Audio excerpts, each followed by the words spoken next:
Linder will be making his sixth appearance of the year. This will be his fifth start. Has a 4-0 record. Also has a save to his credit. 25 and 2/3 innings pitched, 19 hits, just 4 runs, 2 of them earned. Walked 11, struck out 19, has an ERA of .70. That is a phenomenal ERA for Eric Linder in this game. And he will be facing a lineup from St. Leo that is a little bit different from what happened in the first game. As Barry will lead off, he is the right fielder. Nunez, who was the leadoff hitter in the first game, will be batting second. He is at shortstop. Crail, the third baseman, or the left fielder, will be batting third. Kumalos, the DH, will be the cleanup hitter. Vanderwall is the center fielder, batting fifth. Trinkle, the third baseman, batting sixth. Blevins, new to the lineup, he will be at first base. Kumalos was the first baseman in the first game. Slaughter will be batting eighth. He is behind the plate, taking the place of Neiman. And at second base, as he was in the first game, will be Torres. So the Spartans, Tate, are comfortably in first place in the Sunshine State Conference, sporting a 2 or 3 game lead right now, or I should say 4 or 5 game lead, depending on a game going on between Berry and Florida Southern. Yeah, I was looking that up earlier. We can't seem to find an update, but we did see that Nova Southern beat Lynn earlier 2-0 of their doubleheader.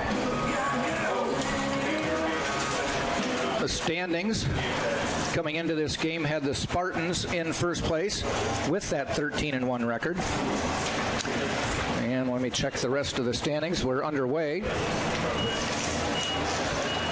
First batter is Barry, who played in the first game. In that first game, there seemed to be a lot of hats flying off. There were a lot of everything flying around. There's a bat going in the wrappers. The top of a bat went flying out to pitcher's mound. A bat went all the way into the outfield from Mikey Navarrete. Linder with a strike. He's pitched well for the Spartans this year. Setting the Spartans is Luke McDonald behind the plate. Malcolm is at first base. Winkelmeyer at second. J.D. Urso is at shortstop. Third base is Mikey Navarrete. In the outfield, it's Jamarcus Lyons with a 3-run home run in the first game, providing the margin of victory. In center field is Jose Cadenas, and in right field is E.J. Cumbo. And Linder plunks Barry on the shoulder, gets a free pass. That was a curve that didn't curve much. Those are the ones you just don't get on top of and finish down, and I've been there.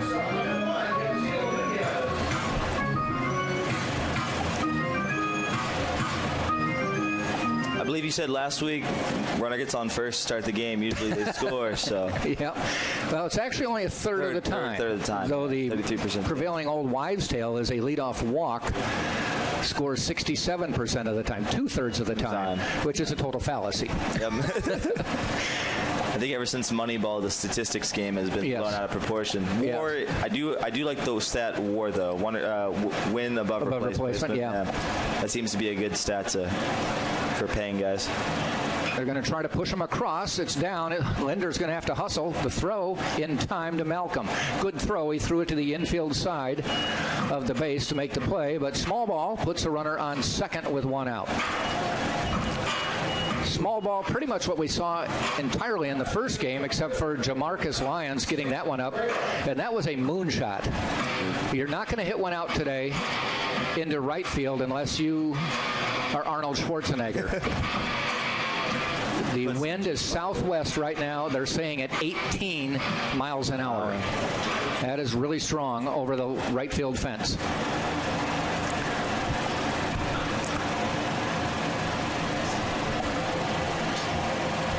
Crail, and he lofts one. And Cumbo has room. Not even that deep, and he holds the runner.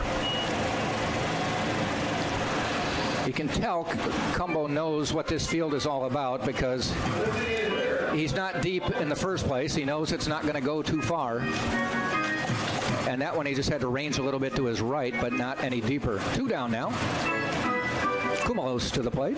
The DH in this game. First base in the first game. The first game of this doubleheader, I believe there was 4 errors combined. 4 errors by St. Leo. St. Leo, yeah. They were playing hot potato when the Spartans scored a couple runs. We looked up the stat who was giving up the most errors in a Major League Baseball game, and what Wikipedia told us was there was one dude who gave up 5 errors on one play. Don't ask how. I don't know how that's even possible. Let me think what you would do. You'd probably... For one dude to bobbled the ball, threw it wildly, and then maybe they tried to hit the runner and they threw it to him. It was something stat from like the 1900s. It was a while ago, yeah. You'd have to really concentrate to do that. Runner goes, ball's down, throw, he's in. So Rick Odette is going to try to pull out all the stops here in game 2. Moves the runner on a sacrifice bunt and then has him stealing off of Eric Linder. So now with 2 out, runner on third for Kumalos. That stat, by the way, was with the New York Giants when it wasn't the football team, it was the baseball team. So it was way back in the day. Because they moved to San Francisco in the late 50s. Ground ball. This could be the inning. Takes a nice hop for Winkelmeyer. Throws it a little high. Give me. Jeez. More of an arc than anything. Spartans get out of the inning, giving up a hit batsman who advanced all the way to third, but is stranded. So no runs, no hits, no errors. And at the end of a half an inning, it is St. Leo nothing. Tampa coming to bat right here on TampaSpartans.tv.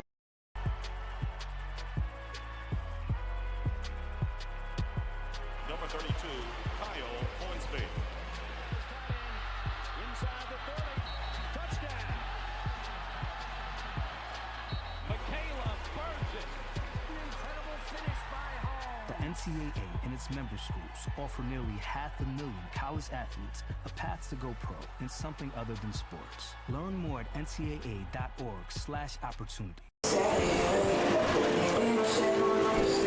All right, we head to the bottom of the first inning. The batting order for the Spartans, very similar to what we saw in the first game, very similar to what we've seen all year. Nicholas Winkelmeyer will be leading off, playing second.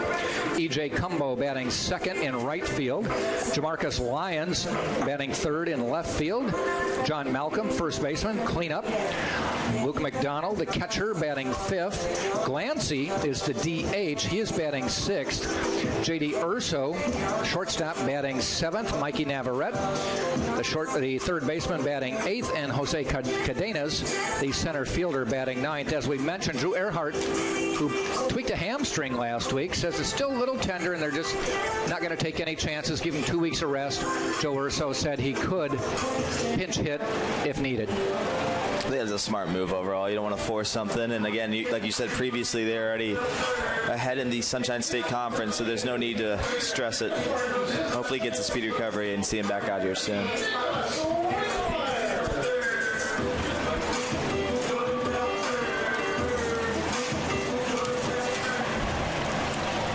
Sargent will be pitching for St. Leo.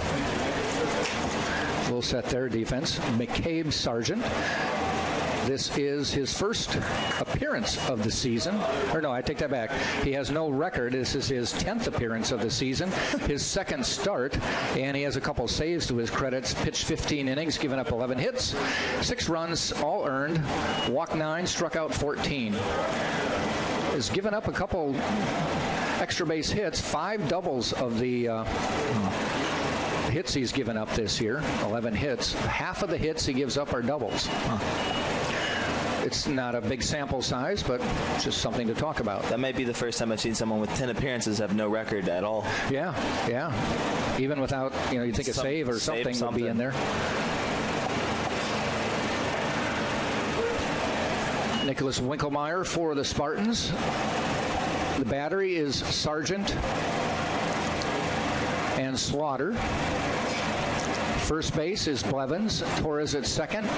Trinkle at third. Nunez is at shortstop. Then it's Crail, Vanderwall, and Berry. Outfield left to right.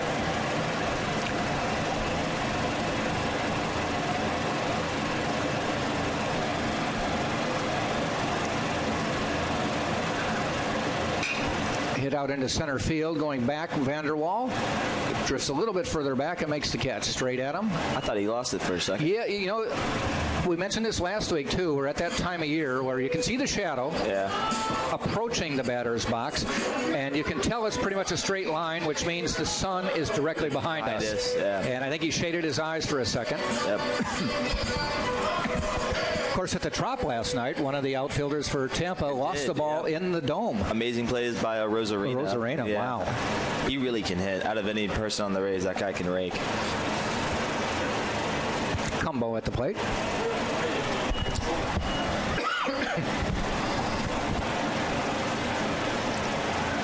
Came into this weekend hitting .373. Didn't hurt himself.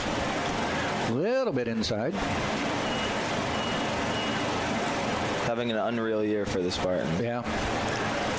Spartans, as we've said, got lucky getting him because he transferred here after a year at New York Tech in which he made All-American. There's one is it going to fall? I think no. Hangs up long enough for Vanderwall to make the catch. 2 up, 2 down. Both outs to Vanderwall. But anyway, he was at New York Tech, made All-American. The Spartans had seen him play in the College World Series, liked what they saw, but thought basically that's a good-looking player. Well, New York Tech dropped baseball at the end of last season, and the first call he made that EJ made was to Joe Urso saying, I like your program. You looking for anybody? It's a good way to get a job. Yeah, and he's here. Jamarcus Lyons homered in the first game, his first home run with Tampa. He is from Tampa, a local product. His grandpa was here earlier. Grandpa and a friend have been here for every game, but they don't want to sit for 7 hours. So they see one and go. I'm assuming listening to us. Probably.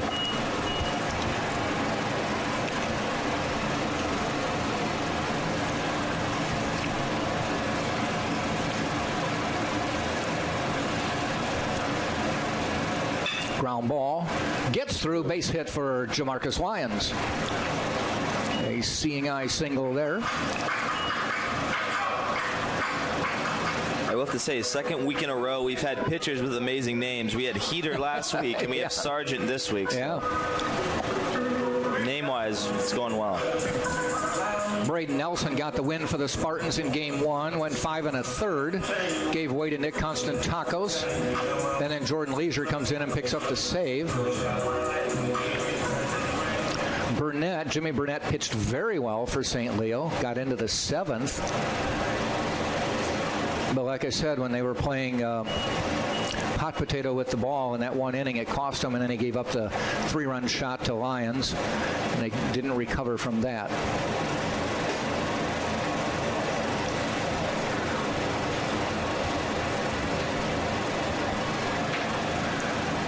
Swings at an inside pitch. That inning that really hurt St. Leo. They only gave up 2 runs, but they had a ball hit back to the pitcher. He had a force out at second, threw it into the outfield.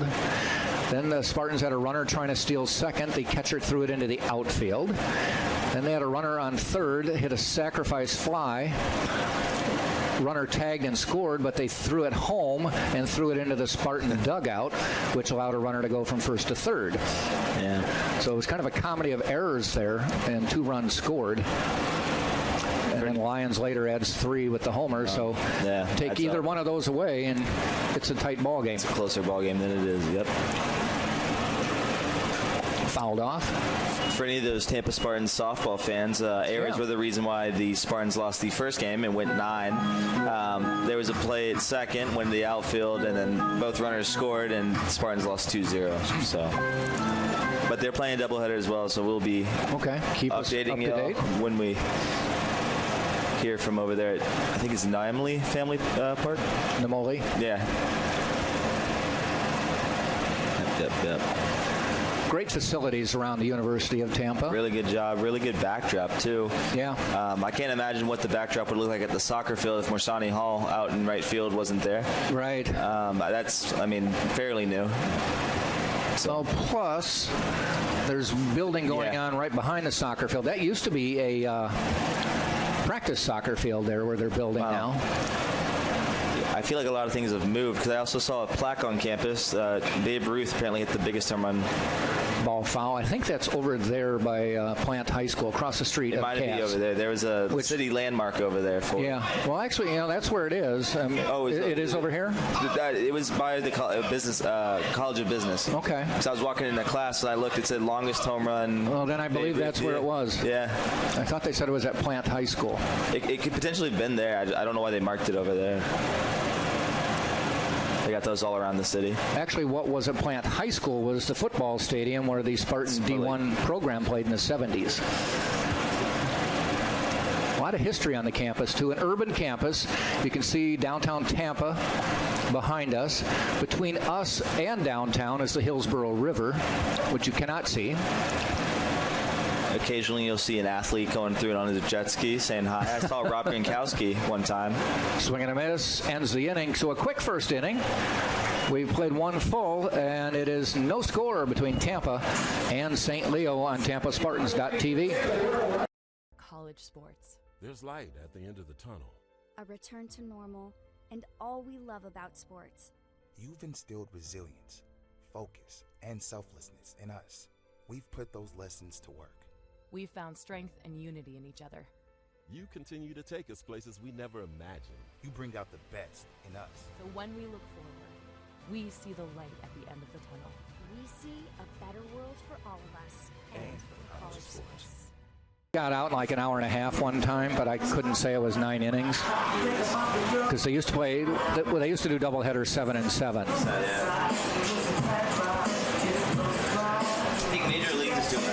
There's a 9 and 7. I think they're doing doubleheaders because there's so many made-up games with the snow. I think they're doing 9 and 7 on doubleheaders, yeah.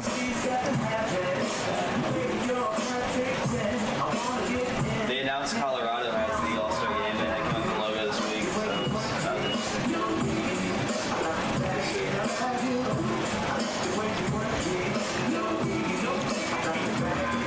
So Eric Linder out on the mound for his second inning. Luke McDonald trotting out as the catcher. No score. Jack Ike along with Tate Gebhard. Howdy. Pretty sunny day now. It was not overcast by any stretch, but it was a cloudy day off and on. Now there's about a 70% chance of rain tomorrow. We finally broke through on our little mini drought that we were having in the Tampa area.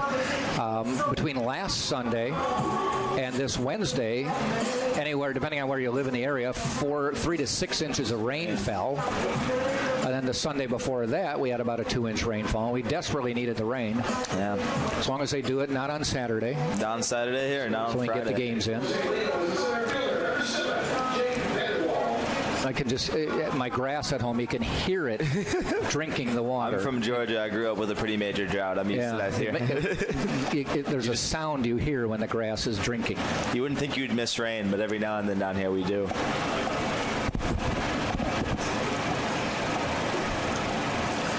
Vanderwall at the plate. I'm going to look his last name up. His last name sounds awfully familiar. It's a fairly common name. Linder's pitch. Check swing. No call. 2-0. Linder wanting to know why was that a ball. He told him a little bit outside. I wonder if he has any relation to John Vanderwall. He holds the modern major league record with single-season record for pinch hits with 28. Again, is it W-A-L-L at the end? It looks like it's spelled the right way. Let's see. He played for Colorado, Grand Rapids, Michigan, so unless he moved down to Florida or... 2 balls, 1 strike. Linder fires. Ground ball past Linder, fielded by Urso. Quick throw. 1 hop gets away from Malcolm. Not able to move. Good backup by Luke McDonald. Tough play by Urso. He had to scoot over behind second base and try to get the throw off in one motion. 1 hopped it to Malcolm, and it went over his mitt. So besides what just happened there, they're calling it. Well, they haven't called it anything yet. I think it's. Think they'd have gotten him. but I may have found something here. Okay. Vanderwall, it says he's from Michigan, and John Vanderwall, also Grand Rapids, Michigan. So. Oh. You've done some sleuthing. I might have done some detective work there. We'll see. Now you need to go to the St. Leo website and look up his bio. Let me look that up. St. Leo. Runner goes. No bunt. Throw. Might have him. No, he's safe. Got just good under. Throw. Just beat the throw. Well, you can see Rick Odette has definitely said, I'm going to try to make things happen in this game. They're definitely taking as much base as they can. Let me see. He wants to get that runner to second, if at all possible, before he puts down a sacrifice to get him to third. Or, now that the sacrifice is potentially off, swing away and bring him in on a base hit. We'll see what Trinkle tries to do here with a runner on second. Going to put the bunt down. Gets it down. They may go. No, they're going to go to first. And they get him. Runner moves to third. You fist pumped. Oh, no. I just never get. I did some great detective work. I was right. His father is, his mother is Deborah Vanderwall, and his dad is John Vanderwall. He played for the Colorado Rockies and holds the record for most pinch hits in one season, 28. Okay, there you go. I knew his last name sounded familiar. I don't know how I remember that name because that's way before my time. Well, that must have been in the 90s? I was born in 99, so anywhere in the 90s. Just assuming he has a son who's 20-ish. He played from 91 to 2004. Okay, so 90s. Blevins at the plate.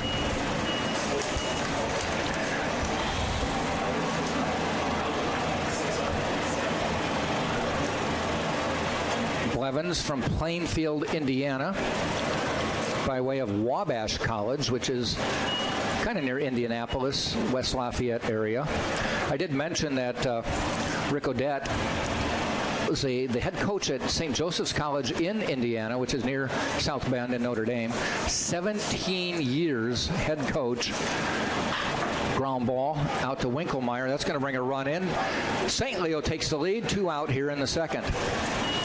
But after 17 years in 2017, St. Joseph's dropped baseball. Not COVID-related or anything. It was pre-COVID. Just dropped baseball. And he was fortunate that St. Leo was looking, and St. Leo was fortunate to be able to hire him. He's done well. His first year led him to a 38-win season, 38-11. But what you see on his roster are 6 players from Indiana and a total of 13 from around the Midwest. Does a lot of in-state recruiting or in-home recruiting. Yeah, he made some connections and still utilizing them, which is interesting because Lance Randall, the basketball coach at St. Leo, is from Wisconsin, and he often has a player or two from the Badger State as he's maintained his connections. The older I get, the more I think connections run the world, so oh yeah, the more you know. Or more who you know. 6 degrees of Kevin Bacon.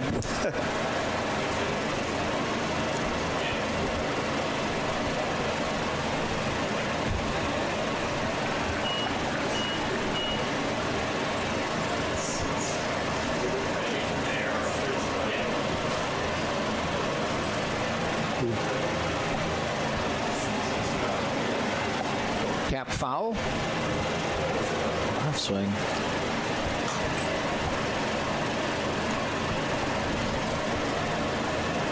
Believe it or not, fun fact I looked up the other day. We beat Nick Saban in football when he played for Kent State. Yep. When we had football back in the day. Yep, back in the 70s. Played for Kent State. Foul back. Believe it was the Cigar Bowl. Yes. Held at Tampa. Yep. It was some people in the Ybor City area decided to have a bowl game. I believe they're perfect 3-0 or 2-0 in bowl games. They never lost a bowl game. They did play like major teams like Miami, and they played some top teams. And And baseball was dropped about the same year that the Tampa Bay Buccaneers got a franchise. As for a while, Tampa Spartan football was the only show in town. USF didn't have a program. Now, do you might not have even had a college then? Do you know the reasoning behind it? Because us college kids get told all different types of things. We get on told why they dropped it? Yeah, we get told money. Okay. We get told the Buccaneers signed a deal with them saying you can't play. Then we were told, I've heard scandalous stories, and then I've heard all types of different reasons. Everything I've heard is money. It was a commitment. And you either got to put up or shut up and make the big-time move, and they just didn't feel they were capable of doing it.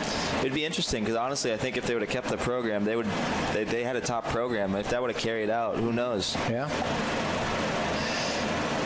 I'm assuming they'd be in the same division as USF. Just a wild probably. Linder with the strikeout to end the inning, so we cruise along here. But they did pick up a run, and we have played an inning and a half now, and it is 1-0 in favor of St. Leo. Tampa coming to bat right here on TampaSpartans.tv.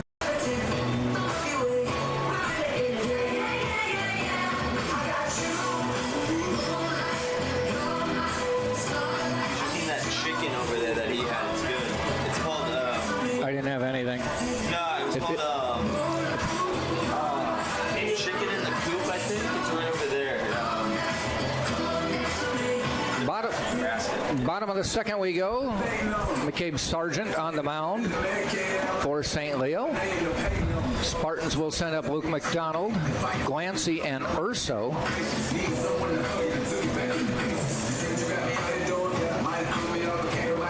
Luke Glancy, a graduate student for the Spartans this year.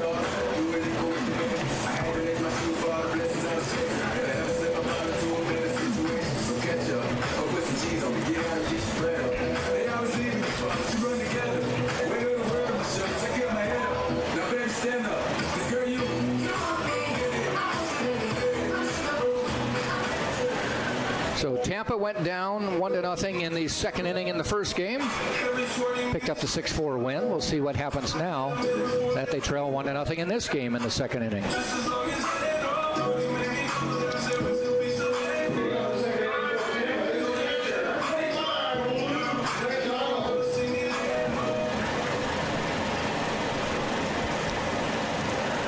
McDonald waits. Sargent fires. Hit out into center field. Going deep for it is actually didn't hardly move at all. Vanderwall with an easy out. He's made 3 putouts so far this game.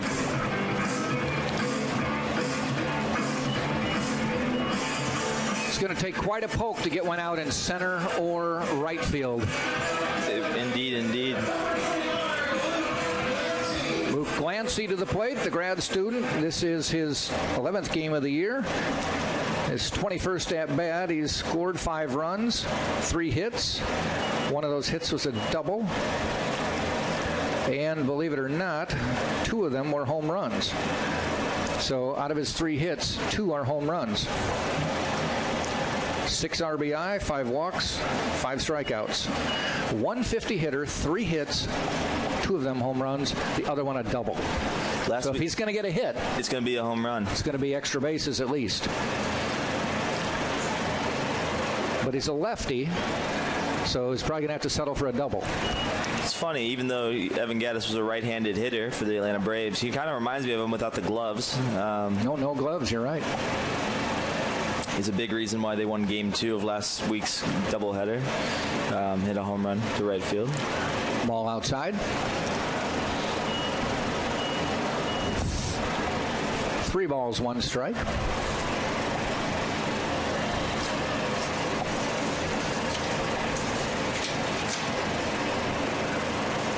And he gets a 5-pitch walk.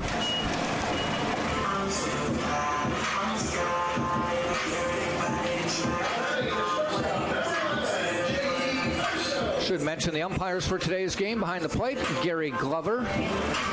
Coaching the bases is R.J. Diet. The first game, they reversed those roles.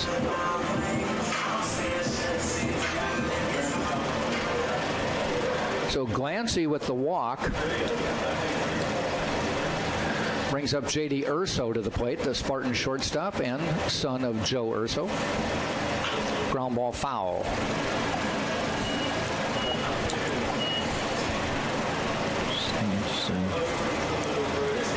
can see the shadows now touching the back of the home plate. Slowly coming into the batter's box.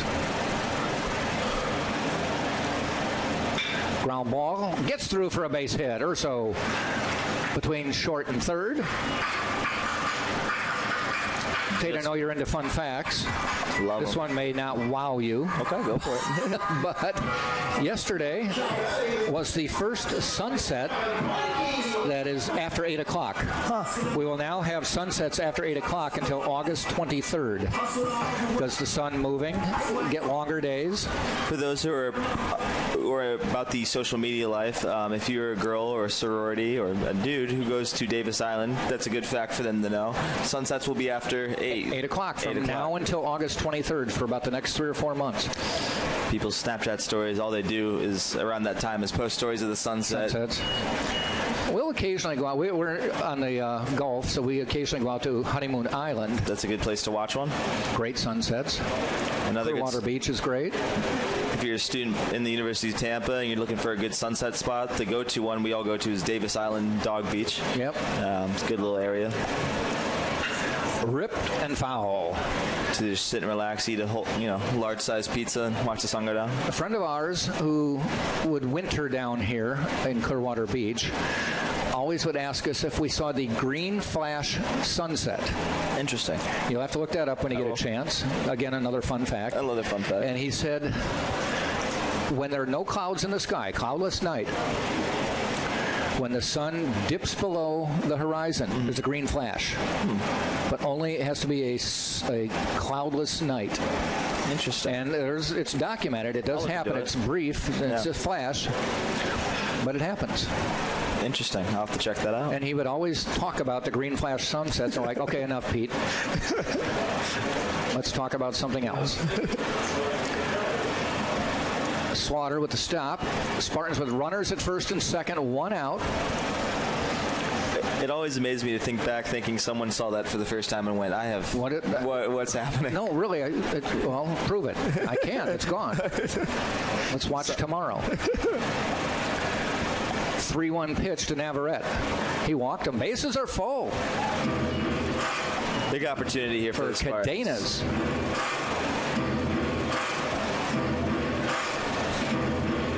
This is the second bases loaded situation today. St. Leo had one in the first game in the 9th inning. This is the first one for Tampa, and out to the mound goes Rick Odette. Does not look like anyone's warming up in the bullpen for St. Leo, so it looks like courtesy call, get his head straight. Nice little conversation between the two. Potentially talking about strategy with the bases loaded, what they want to do here. It's early, so they have to decide, do they want to come to the plate?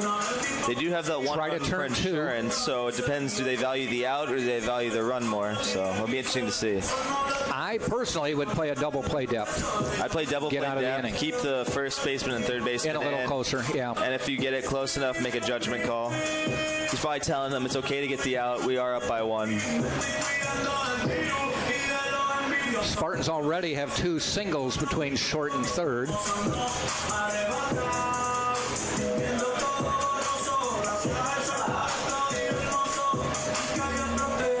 So Glancy on third, Urso on second, Navarrete on first.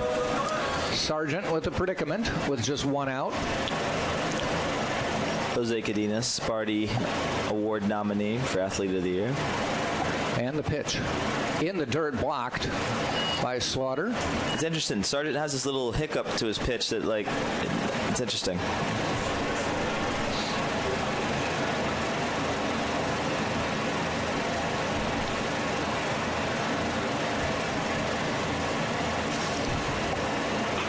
Outside. He almost having a little trouble finding the zone right now. He almost completely rotates his entire body and puts it. It's interesting. I would say Joe Urso probably says take sign until he throws you a strike. Yeah. If he's going to give you a free pass and tie the game, take it. Well, it must be tough to throw a strike because he's got to come all the way across his body again to throw a pitch. Ball 3. Nowhere to put him. And a 3-0 count. Main point, I think it helps with velocity, but hurts with location. But yes, there is a guy warming up for St. Leo down the right field line. Looks like a right-handed pitcher. I cannot get the number at this time, but we will let you know when we got it. 3-0 on the way. Taking all the way. Strike call. I still think I would take here, personally. So Cadenas. See if he's swinging on this one.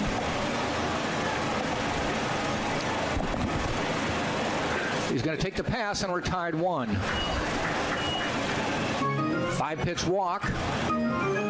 Glancy touches the plate. We're tied 1-1. Bases still loaded with 1 out. And to the plate is the top of the order, Nicholas Winkelmeyer.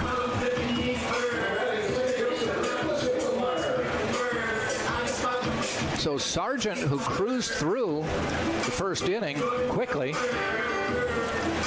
has found himself in a heap of trouble here in the second inning.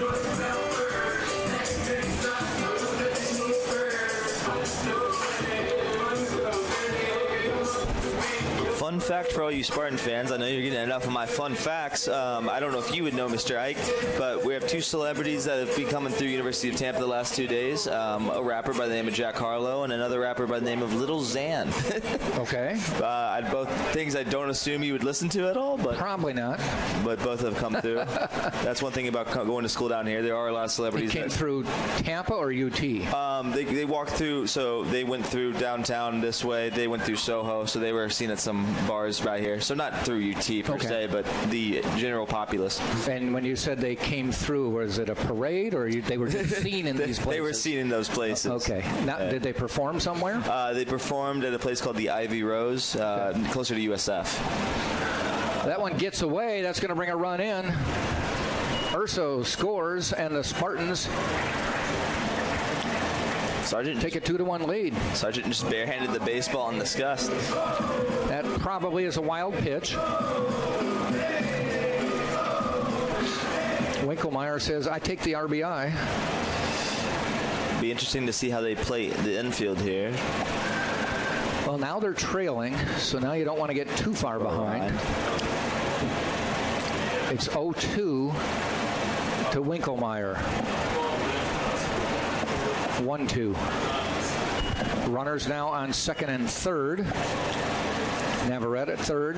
Cadenas at second. They're in at the corners.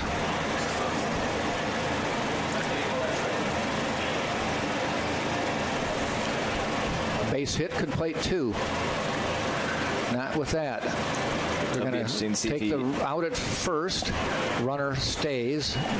Navarrete stays. 2 down now. Brings E.J. Cumbo to the plate.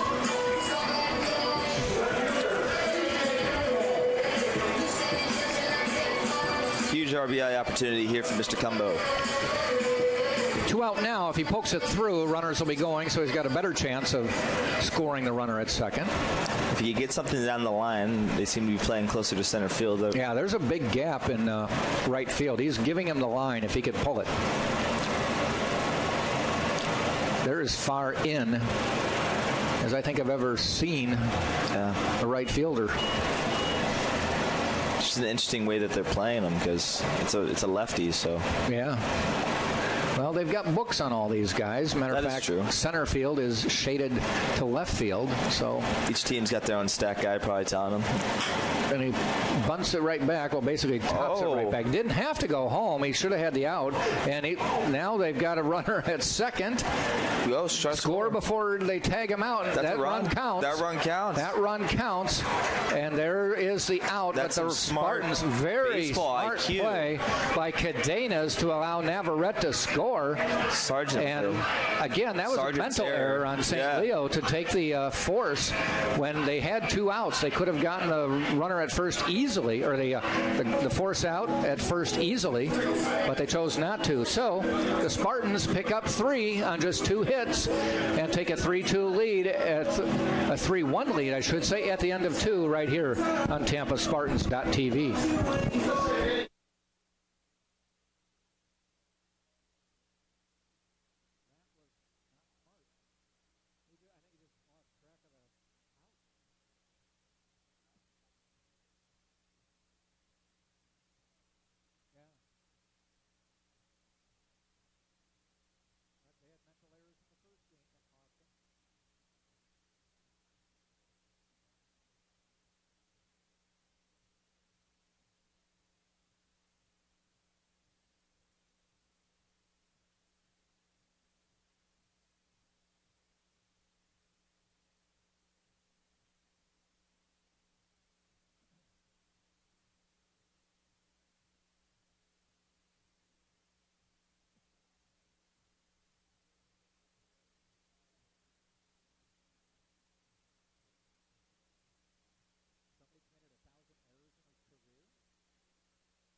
So Tampa now on top 3-1 on just 2 hits. Absolutely bizarre way to end an inning.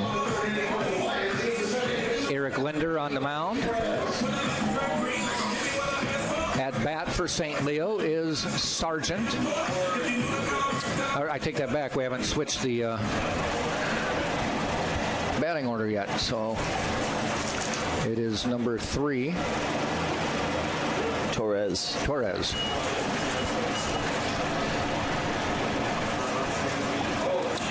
Yeah, absolutely weird way to end an inning. I mean, smart heads up baseball IQ to get a run in, but ball outside. Yeah, they got the 3rd out, but the Spartans were able to get a run in before they made the 3rd out. For any University of Tampa students that may not watch a lot of baseball, if the run scores before the out is recorded, it counts as a run. Except if it's at first. That is true.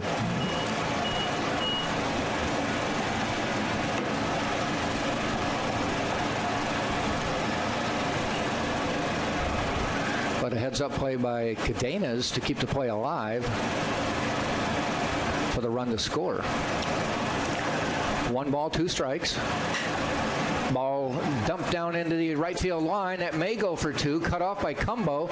It bobbles the ball for a second, and into second base sliding is Torres.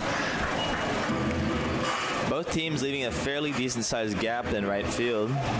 Not often hit over there. We'll see if they call it a hit and an error. I would think he would not have taken second had that not happened. So you're thinking a single and an error? It'll be interesting to see. He stayed, and then when he saw that it was bobbled, he took off for second. An abundance of errors in the first 2 games by both teams. Total. So a runner on second to lead off the inning. Barry, the leadoff hitter, puts the bunt down. It's a good bunt. Nobody at third. They're going to have to go to first. The throw hits him in the helmet, and that'll bring a run in. Now they're saying he's out for being out of the baseline. Oh, this is going to be controversial, folks. Well, it all depends. If he was on the inside of the baseline, he's out. He's out, yeah. And I don't think... There's some kind words being exchanged through a mask. I don't think the umpire misses that call. Interesting. That's one of his duties, is to figure out where was the runner going down the line. Wow. You can see, if you look at the baseline, they do show you a baseline. And a lot of people, when they run to first, are on the inside, the infield side of the baseline. And if you get hit, you are out. If there's any other close calls today, we may be having to tell St. Leo's coach about some good restaurants around here, because it'll be so that means the runner goes back to second with an out. Interesting. So that he doesn't even get to advance to third. No, he's dead. He right been, there. Yeah. Last week we had a bunch of controversial calls as well. It's interesting. We don't have benefit of replay. We will take the umpire at his word that the runner was inside to the fair side, as it is. That's why they always tell guys who are on third, if you lead off the bag, be in foul territory. So if you get hit, it's just you get hurt. You just get hurt, yeah. Oh, if someone was there, they had him dead in the water. Yep. Good pickoff move by Linder. So we've had a couple interesting plays already in this game.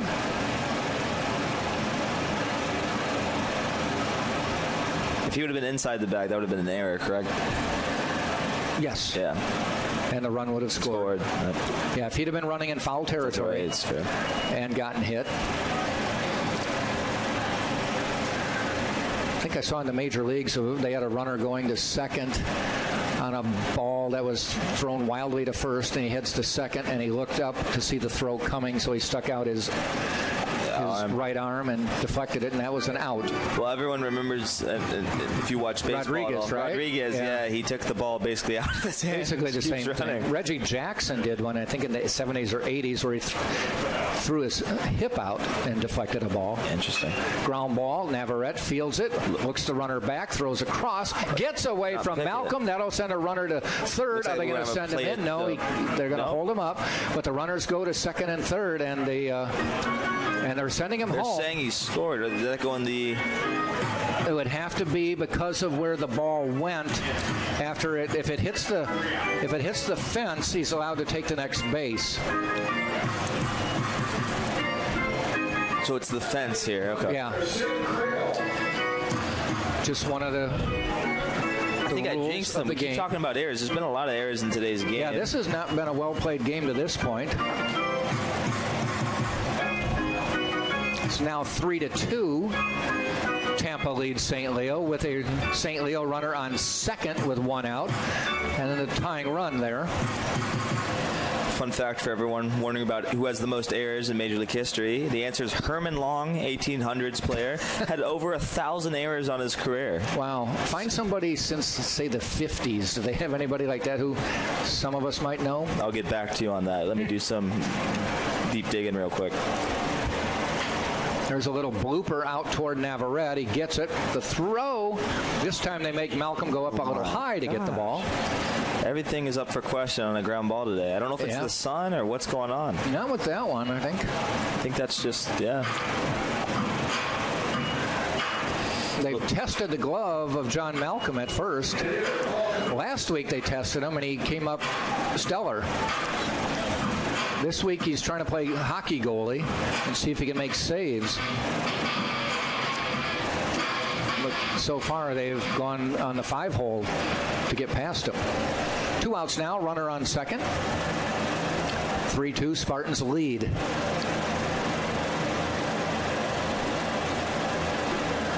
Ball low.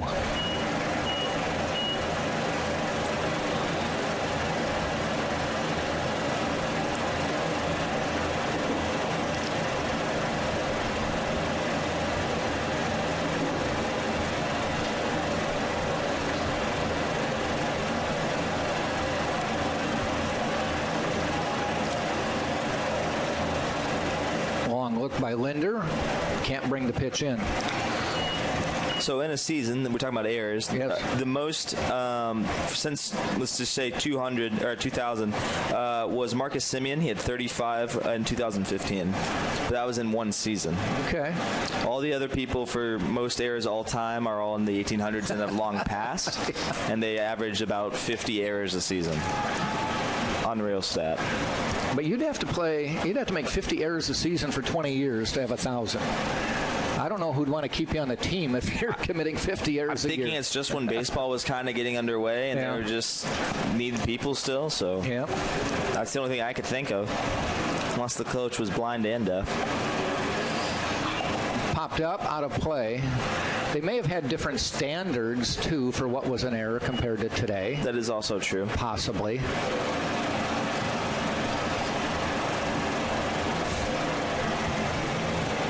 Decent crowd out here today. A couple students watching some Saturday action baseball. It's still limited.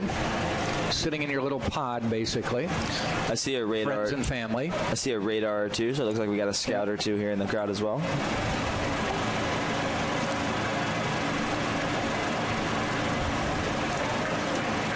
Kumalos looks at that pitch, and it's 3-1.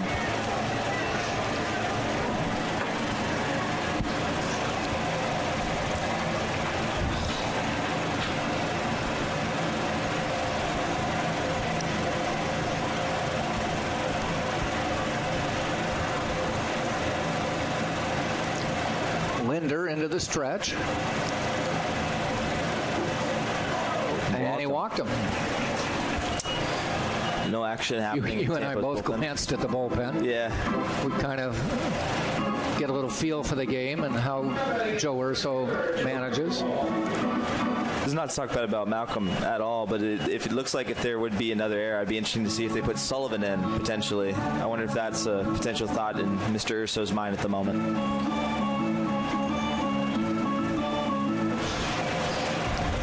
Vanderwall to the plate. Ball hops away. Good job. Good job by McDonald. Hit him potentially. Quick question: if a ball bounces and hits you, is that still a hit by pitch, or does that become a? I think it's dead ball. Dead ball. All right. I don't think you can even hit it. I may be wrong there. It's one of those weird ones. I think if it bounces, then hits you. Unless you're Vladimir Guerrero, I think you'd take it to outfield. Ball low. 2-0.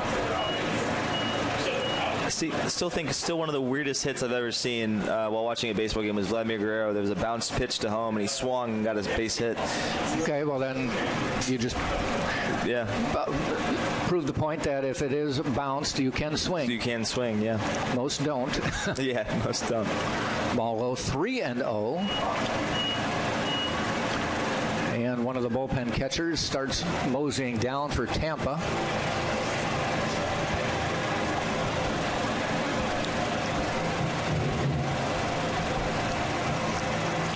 Vanderwall with a 3-0 count, probably taking with runners at first and second. And he'll get the free pass. Bases loaded.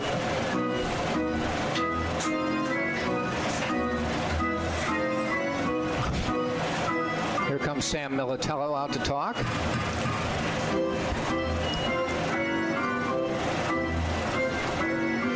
He's the Spartans associate head coach and pitching coach. Also has his number retired here in right field if you look out there, number 22.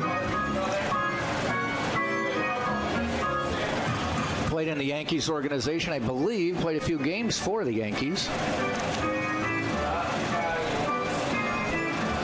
Bases loaded now.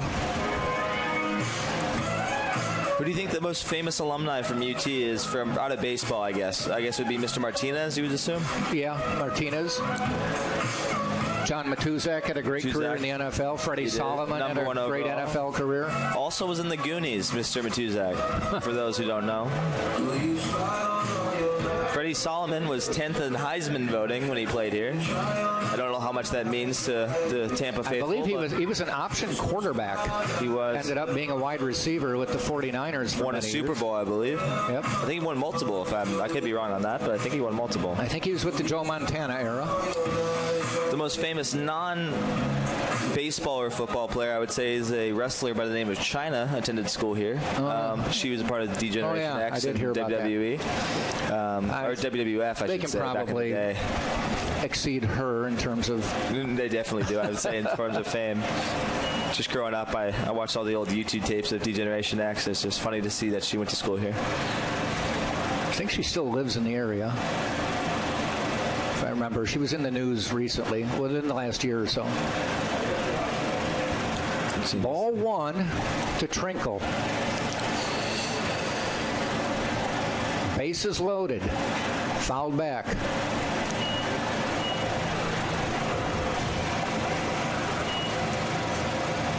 And it looks like we have someone warming up in left field. 33 for the Spartans hustling down there. That's Dalton Ross.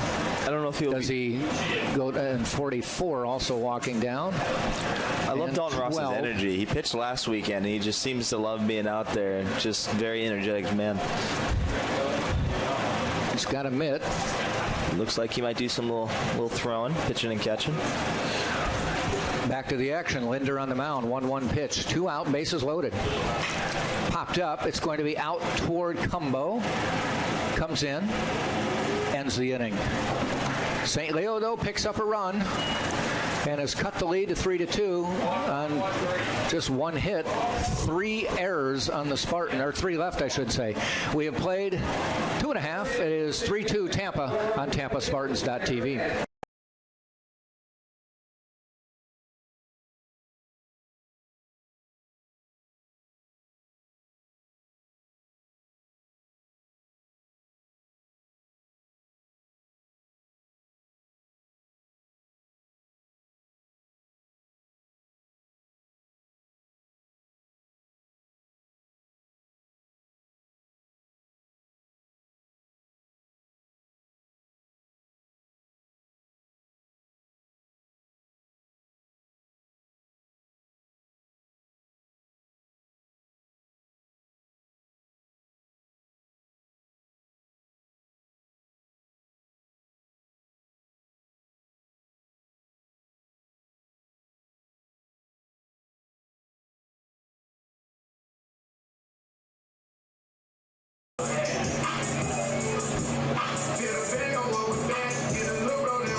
Jamarcus Lyons, who hit a 3-run home run in the first game, proved to be the winning runs. Looks to do it again here. Sargent's pitch. Curveball, strike.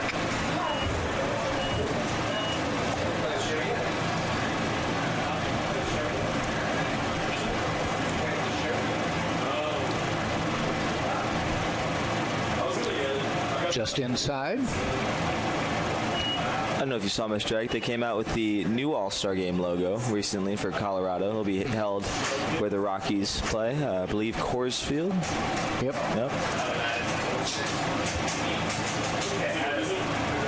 1-1. Shot down the line. Joe Urso dances out of the way. Gives a little shimmy. Good block by the bullpen catcher. Great job.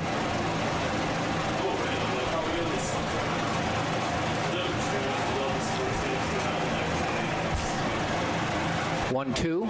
Strike 3. Oh, just touched the corner. I think Lyons thought it was a bit outside, but nonetheless. John Malcolm to the plate now.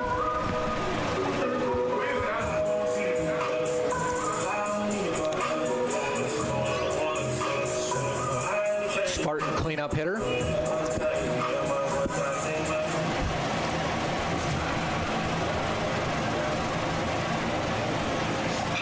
Pops it up, hiding out toward left field, going deeper, but near the warning track, but finally hauled in by Crail.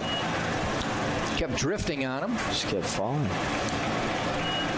2 quick outs.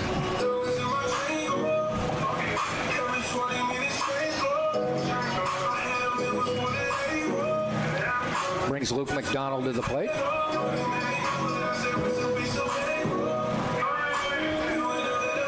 Luke caught the first 7 innings of the first game. Josh Ruhei filled in for him in the 8th and 9th. Maybe just give him a little bit longer breather. Back behind the plate for this one.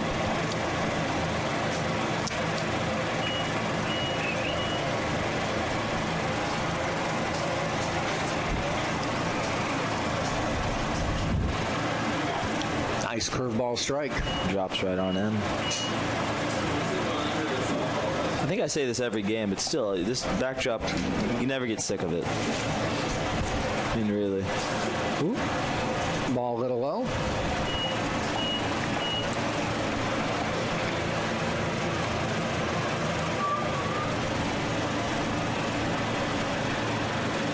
Rips down the line. That could be extra bases. Deep into the left field corner. McDonald rounds first. Will cruise into second with a stand-up double. That ball did not caroom off the wall very much and just kind of died right by the left field foul pole, making it easy for McDonald to get into second.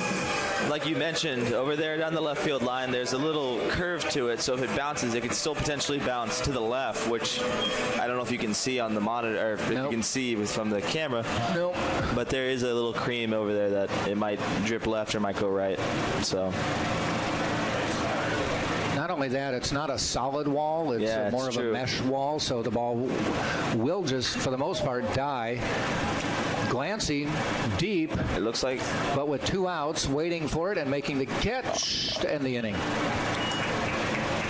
Long fly out. Spartans do not score after the double by McDonald. We've played 3 full, and it is 3-2. Tampa leading St. Leo.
Top of the fourth, Spartans 3, St. Leo 2.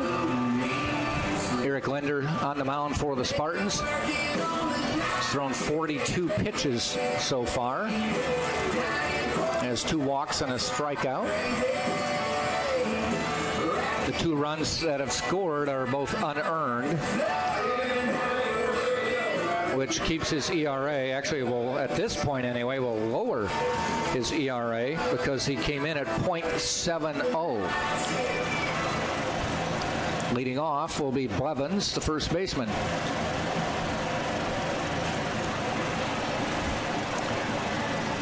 He grounded out to second his first time up, but got an RBI. Grounds ball towards second. Ranging is Winkelmeyer. Can he make the throw? He can, but not in time. Amazing effort over there by Mr. Winkelmeyer. Nice job to track that one down.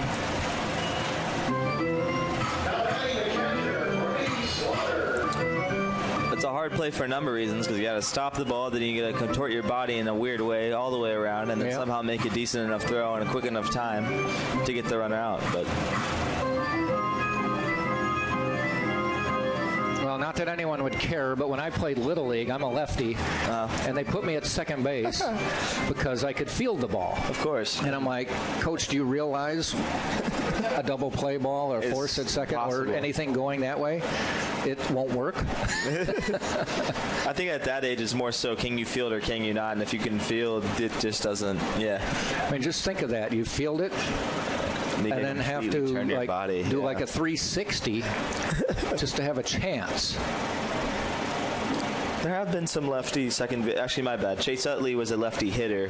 He threw with his right hand. Slaughter at the plate. He struck out his first time up. He's behind the plate in the field.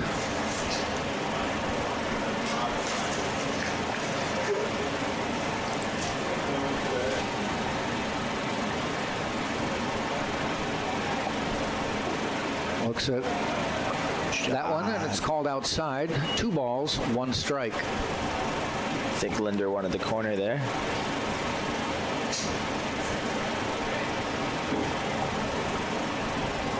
Somewhat shallow for Slaughter.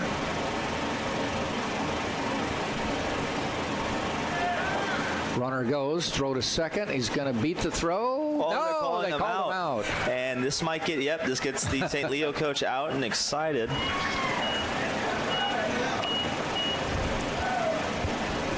Base runner doesn't agree with it. Blevins comes off anyway. Rick Odette.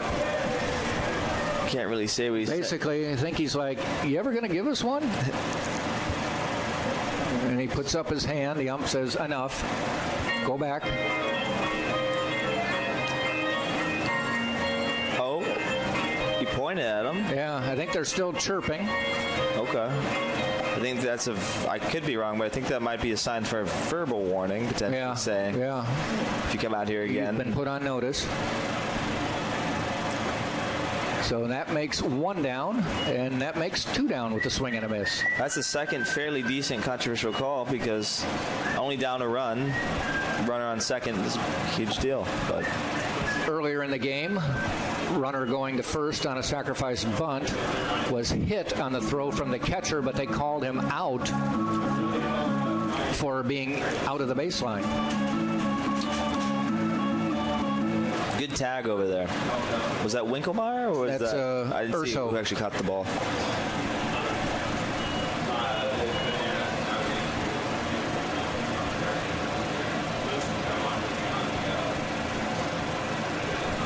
St. Leo trying to steal every base they can today. Yeah, he's had them running whenever possible inside. They're really trying to test the arm of McDonald.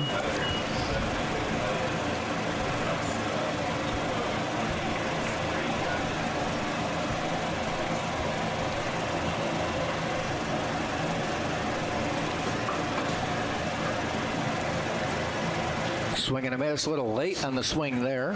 Beautiful curveball drip just outside the strike zone.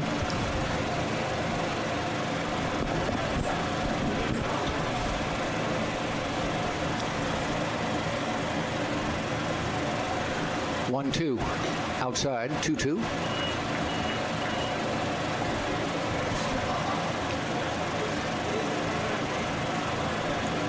We're just about at that point, if you notice now with the shadows all the way over home plate. Watch the pitcher on throws back, because as the sun sets, the ball's going to be right in the sun. Popped up. They should have a play. Winkelmeyer waits on the grass, and the inning is over. So they do get a base runner, but he's thrown out at second. And that pop-up ends the inning. We've played 3.5, and it is still Tampa 3 and St. Leo 2 right here on TampaSpartans.tv. Champions know how to seize opportunities. When they see moments of greatness unfold right before their eyes, they push as hard as they possibly can, and then they push harder. Because the heart of a champion never settles, never quits, and never stops giving its all. We are champions. We are Division II. We go big, we give it everything we've got, and we win.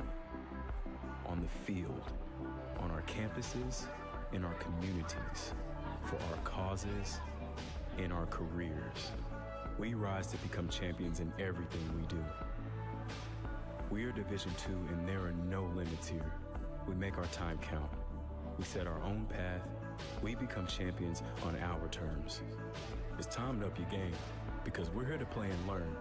But most importantly, we're here to discover ourselves, our vision, our heart, our drive, to achieve every goal we aim for, because we want to be champions at the highest level, life. At Division II, the opportunities are here. Are you ready?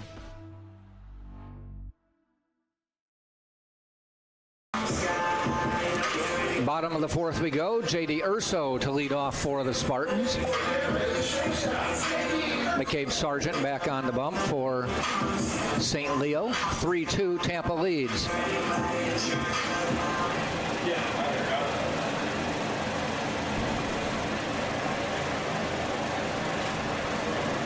Urso with a swing and a miss at the off-speed pitch. Another fun WWE fact, there used to be a wrestler named Sergeant Slaughter, and staring at this thing, a sergeant is throwing to Slaughter. That's the battery, yeah.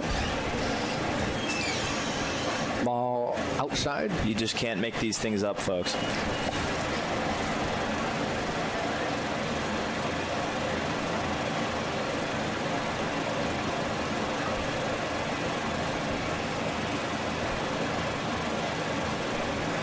One and one, off speed, ball. I mean, what are the chances Sargent throws to Slaughter? Like, that's just, I love baseball.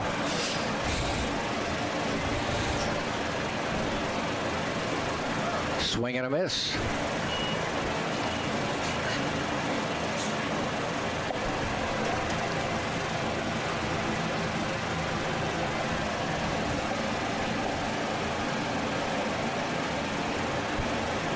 And a swing and a miss. No, I think, yeah, he did swing and miss. I thought he ticked it foul, but he didn't. Urso goes down. He was looking at Cass Street at the end of that swing. Pardon? He was looking at Cass Street at the end of that swing. Yeah. Mikey Navarrete to the plate for Tampa.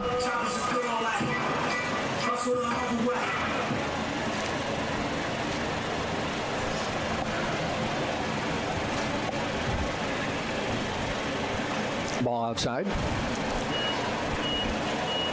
That's pitch number 60 for Sargent as we are in the bottom of the fourth.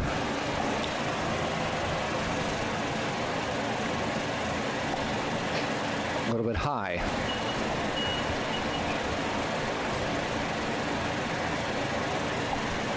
I wonder if it's because how he throws the ball, if he actually gets more tired based off it, because he has to put more effort into potentially. Yeah. A little more contorting. Ball high.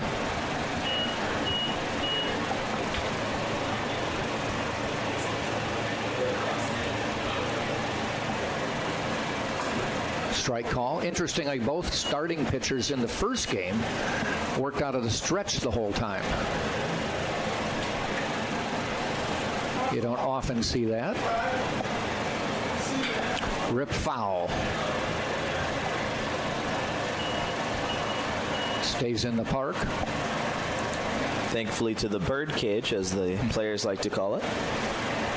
I guess that would make them the birds. 3 balls, 2 strikes. Navarrete calls timeout.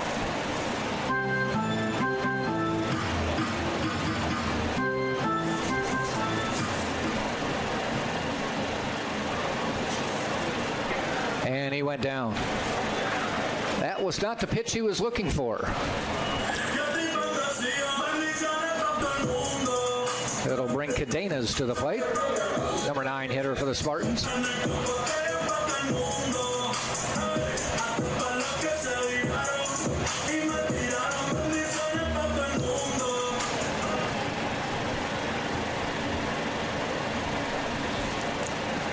Inside.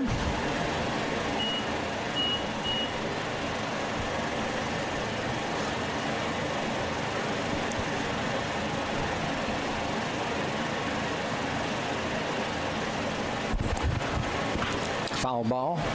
It's interesting. Spartans have been hitting the ball a lot to third base, in between the third base and shortstops. They've seemed to have positioned the third baseman, Trinkle, a little bit in between there, trying to... A little more off the line, yeah.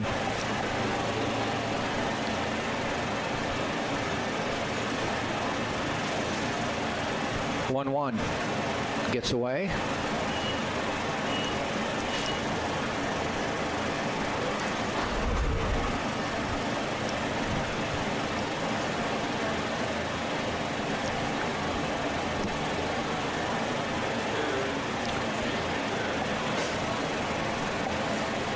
Off speed, strike call. Nice pitch. Again, Cadenas was not expecting that one. Couldn't pull the trigger. Looks like he's potentially going to try to quick pitch him. And that's what he does, and hits him. Wait, called him out. They called him out. Called him out for. They're saying that he purposely put the arm out there to try to get hit. And Joe Urso's going to have a talk. So we might as well have another controversial play. Might as well. He's not going to win the argument, but... I wish they would have called that during the Mets game a couple weeks ago, but hey, nonetheless. Didn't look like he was trying to. Looked like that one looked inside. Yeah. Doesn't mean he didn't stick out the elbow or the forearm. We'll have to say the umpire's done a good job making calls so far. He was right there to see it. You can tell one thing, he's behind us, so one thing we couldn't tell, did he actually kind of move it out a little bit? Potentially. I don't think he leaned out all that much as he just moved his arm out. But anyway, the inning ends. Yeah, nonetheless. 3-2 as we head to inning number 5.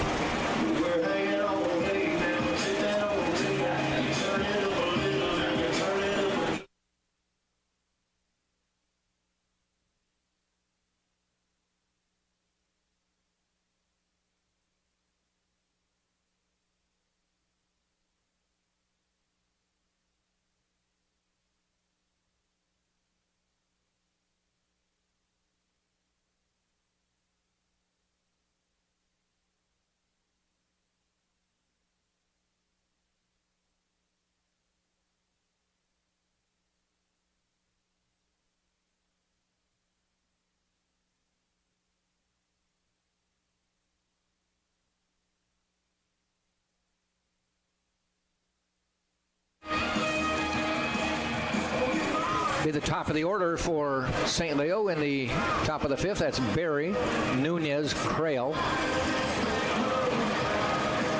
They are officially 0 for 4 as a trio today in this game. Eric Linder on the mound for Tampa through 4 innings. He's at 53 pitches. Given up just 2 hits, 2 runs. St. Leo picking up a run in the second to take the lead, but the Spartans countered with 3 in the bottom of the second to take a 3-1 lead. St. Leo then added 1 more in the third, and that's where we stand, 3-2.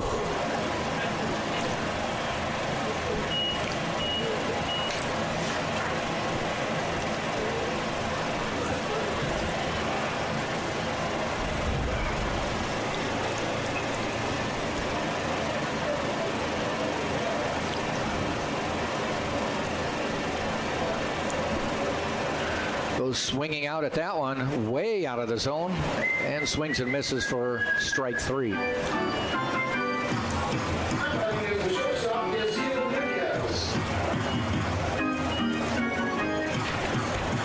Well, I hope you like the Spartans playing Florida Southern, because it's going to be a heavy dose of that to end the regular season. After today's game with St. Leo, the final 6 games of the season are all against Florida Southern.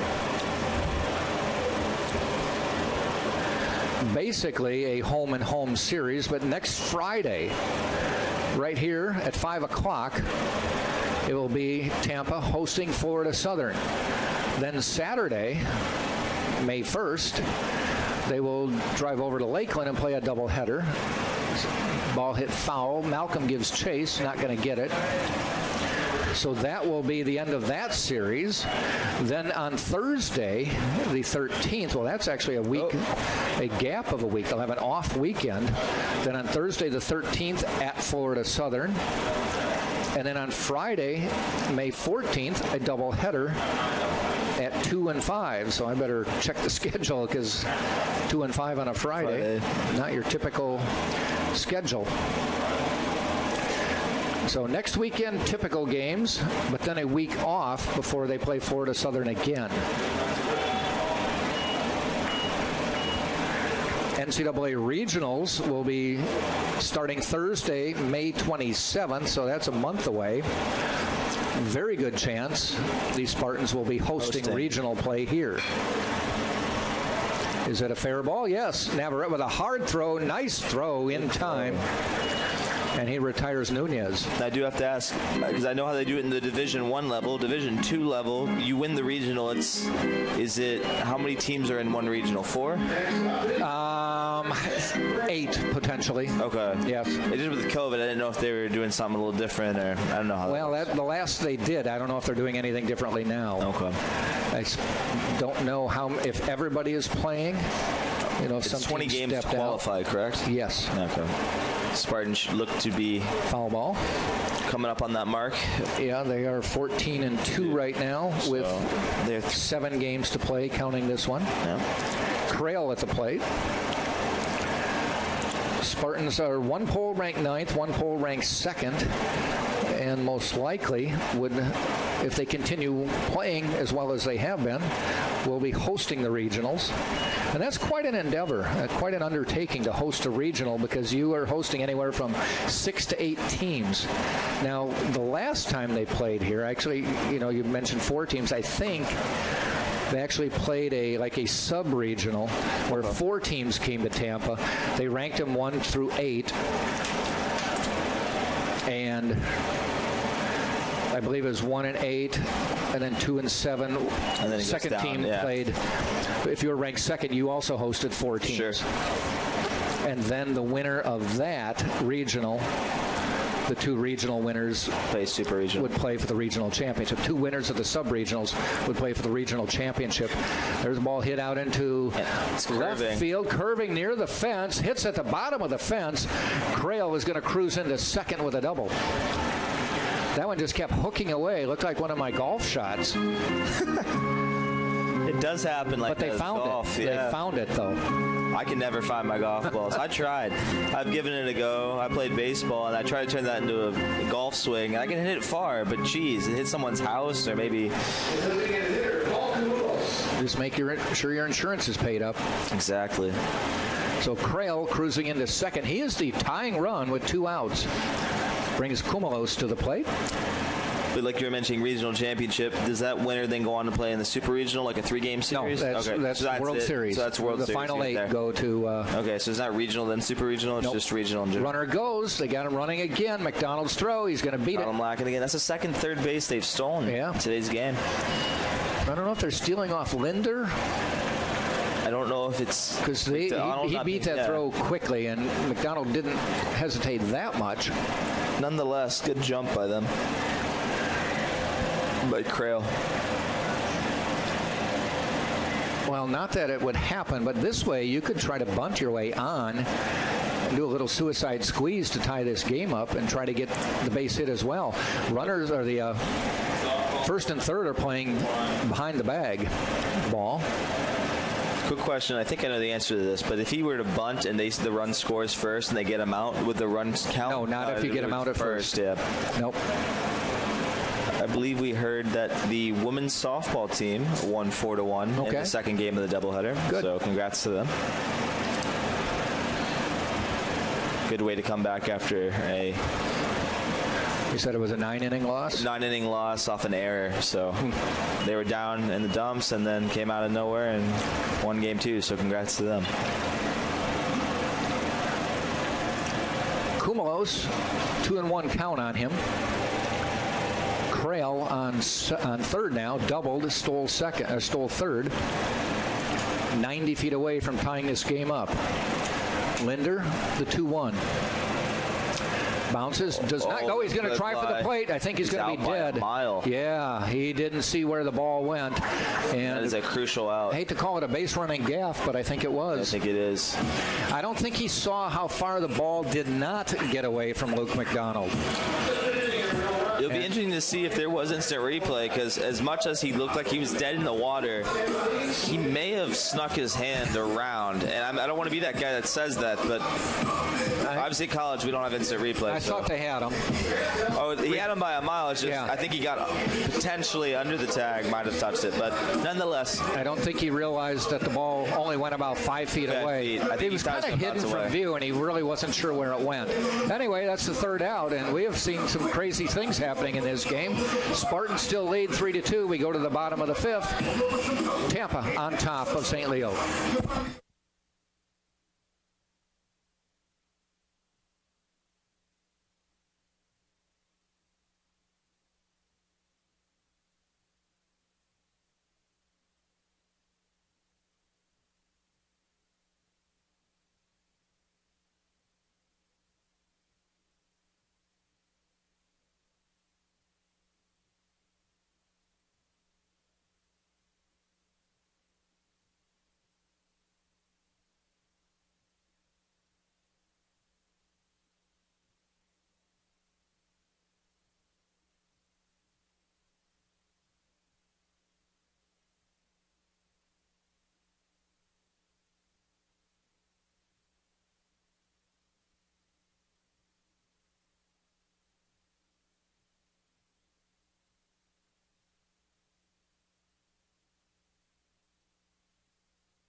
Nicholas Winkelmeyer will lead off for the Spartans here in the bottom of the fifth. Still a 3-2 lead for Tampa. St. Leo's tried to get the tying run across for the last couple innings and just hasn't found a way to get through. Whether it be controversial call or... I think Rick Odette realizing runs are at a premium, so he's doing whatever he can. Though I think he wishes he could have the base runner not try to score on the ball that just bounced a little bit away from Luke McDonald. Got him to third. Winkelmeyer, base hit. Solid single. For those young Spartan baseball players, that's one of those decisions that you have to make full flows, because if you, for instance, if the ball is passed and you get stuck in the middle, you just got to either go or not go, and he ultimately decided to go, and it just didn't end up working out. And Winkelmeyer is coming out. Potentially. And Christian Flint back into the lineup, as he did for Winkelmeyer in the first game. Came in with 2 innings to go. Felt bad for him because he went into as the leadoff hitter, and in the bottom of the 8th, the Spartans. He was in the on-deck circle, man on first, and they hit into a double play. That's the worst. You were all ready to hit. Looking for that base hit, that chance to bat. There he goes, and running. He's going. The throw, Good they throw. may have him. And he's got around the bag, yeah. Throw was in front of the base. Flint slid to the back half of the base, and they called him safe. Good slide by Flint. Now, can you pinch run and not take the person's position? Is there any way that you can not take the what position? The person's position, like where the person comes back in after, or is that not? Because Division II, I can't always tell when. You'd have to move a few other players around. You'd have to sub somebody else. Okay, so someone has to come out. Yes. I got you. Good. Gets the bunt down. That's Como Kumbo, I should say. Gets the runner over to third. That'll be sacrifice bunt all the way. It'll be interesting to see how they play this. Do they put everyone in and see a play at the plate, or? Joe probably telling Flint, don't run unless you see the ball go to the backstop. Yeah. But Flint came in as a pinch runner last game and immediately stole second. So he's following the same pattern. He eventually scored. Strike call to Jamarcus Lyons. And if your Lions, all you're trying to do is hit a fly ball either far enough or find a gap to hopefully put this ball in.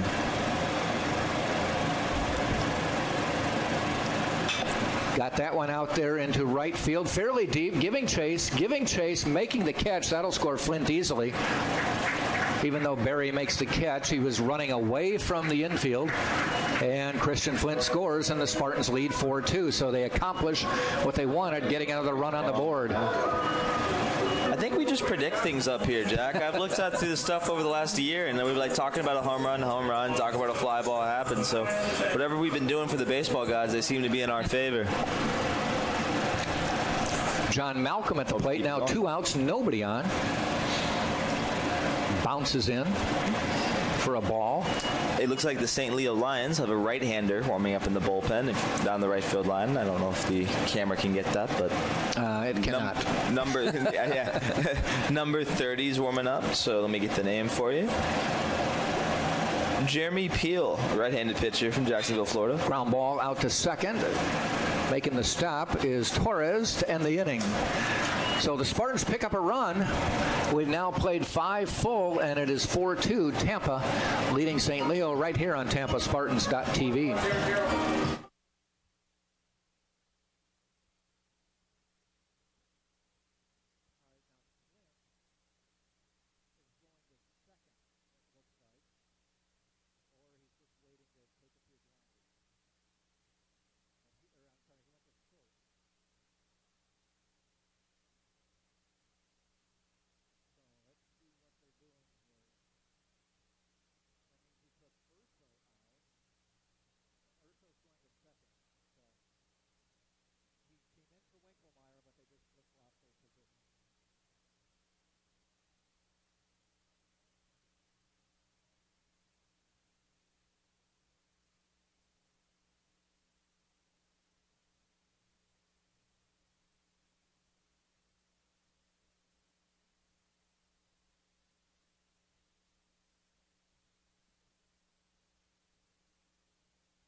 Christian Flint will stay in the game for the Spartans. He replaced second baseman Nicholas Winkelmeyer, but Flint will go to shortstop, and shortstop J.D. Urso will go to second base. Urso played a lot of second base last year.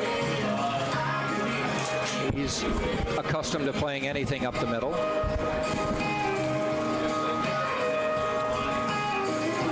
Usually shortstops can range over and play second base. Sometimes not necessarily the other way around, but Kumalos will lead off for St. Leo. Linder still on the mound for the Spartans. 64 pitches through 5 innings, which is a pretty good ratio. Just a little more than about 12, 13 pitches an inning. Nice off-speed pitch. With a 7-inning game, and if he keeps doing what he's doing, he may go the distance. Which would be nice for the Spartans, save some arms. They went into the bullpen for Constantakos and Leisure in game 1. Ground ball, heading out to Urso, the new second baseman, throws him out.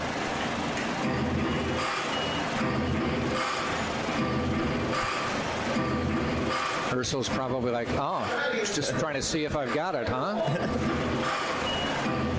took a nice hop for him. It did. Vanderwall to the plate. Fun fact about his dad, he played 14 years in the major leagues, totaling 97 home runs, a career batting average of .261, and a WAR of 6.2. Curveball strike.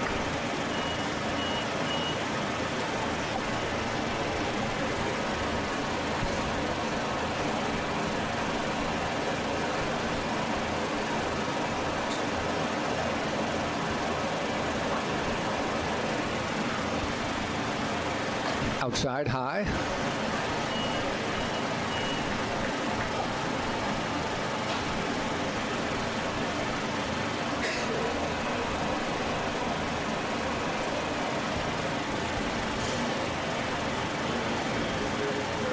Linder fires. Fouled off. 1 ball, 2 strikes to Vanderwall.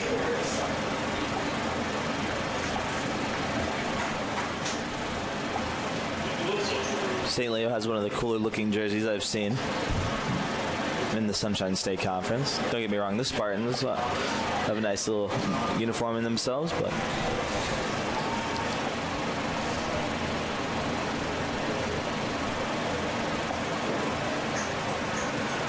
1-2 on the way. Swing and a miss, and Linder with the strikeout. Hops around on the mound. I don't know if our cameras do it justice, but you watch Linder and the wind is just really blowing his jersey around. It was out of the south at 18, probably similar.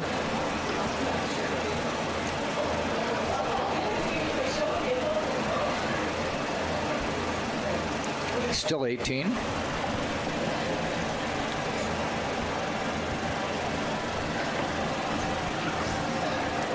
Trinkle at the plate.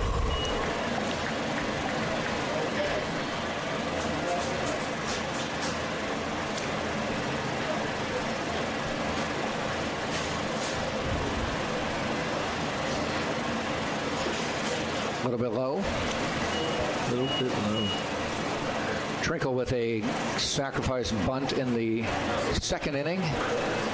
Popped out to Cumbo in the third inning. 2-0.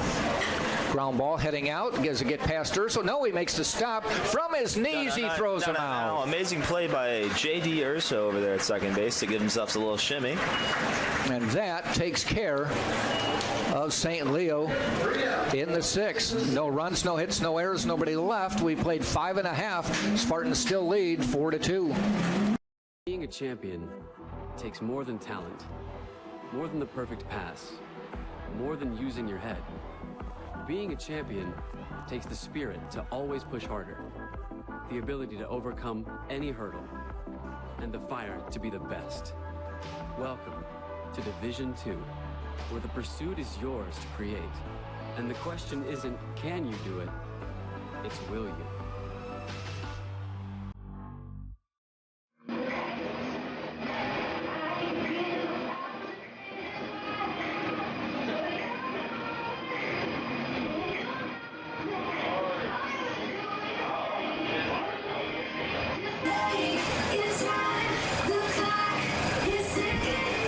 Spartans holding on to the 4-2 lead as we head to the bottom of the sixth. McCabe Sargent back on the mound for St. Leo. Pitched well today. Sargent throwing to Slaughter. Still an unbelievable name. Tandem duo for the St. Leo Lions.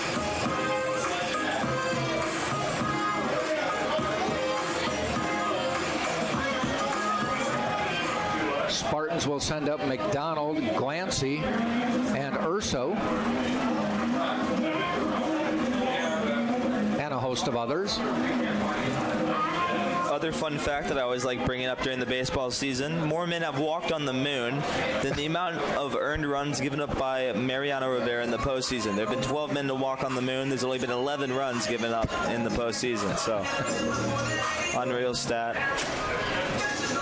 For any Tampa fans at home that are Yankees fans.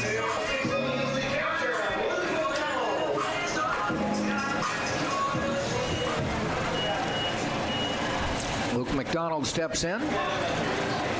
2 at-bats today. Base hit, he doubled his last time up.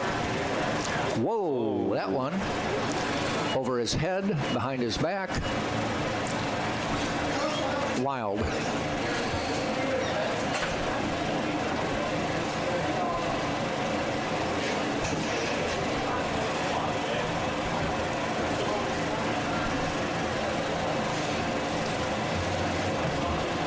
Nice pitch down the middle.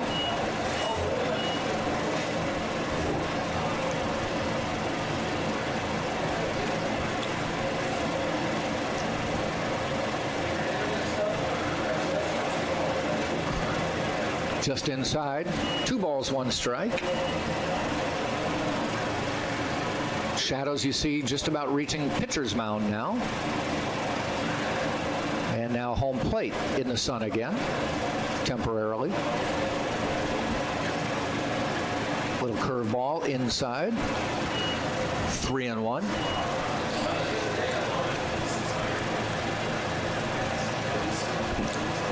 Spartans are warming up a lefty in the bullpen, and the St. Leo Lions seem to be warming up a righty. And a free pass for Luke McDonald. Will bring Luke Glancy to the plate. But I think he's being called back for a pinch hitter. Yes.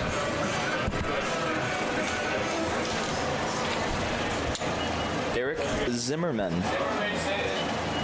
Catcher from Stafford, Virginia. Went to Colonial Forge High School.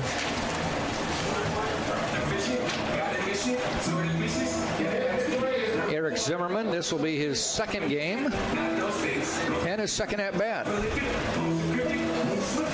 It's not a large sample size. Small sample size, but he's batting 1,000. That's always nice. And it was a double. So he's got power. I remember in high school I only had like 1 at bat because I just couldn't hit, and I actually got a hit, and I was telling people, girls were asking me if I played baseball. I said, yeah, I'm batting 1,000. Yeah. So it's truthful, but they don't have to know how many times you batted.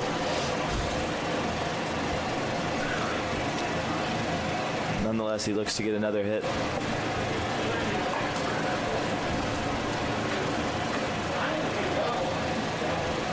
Sargent sets, goes to first again. A little bit of cat and mouse action happening over at first base.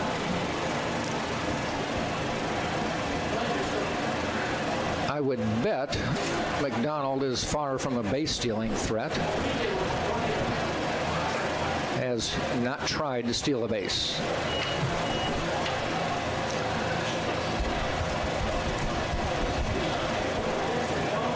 Looked like Zimmerman squared up the bunt there. I wonder if that was all a ruse or he actually meant it. We'll find out here in a second.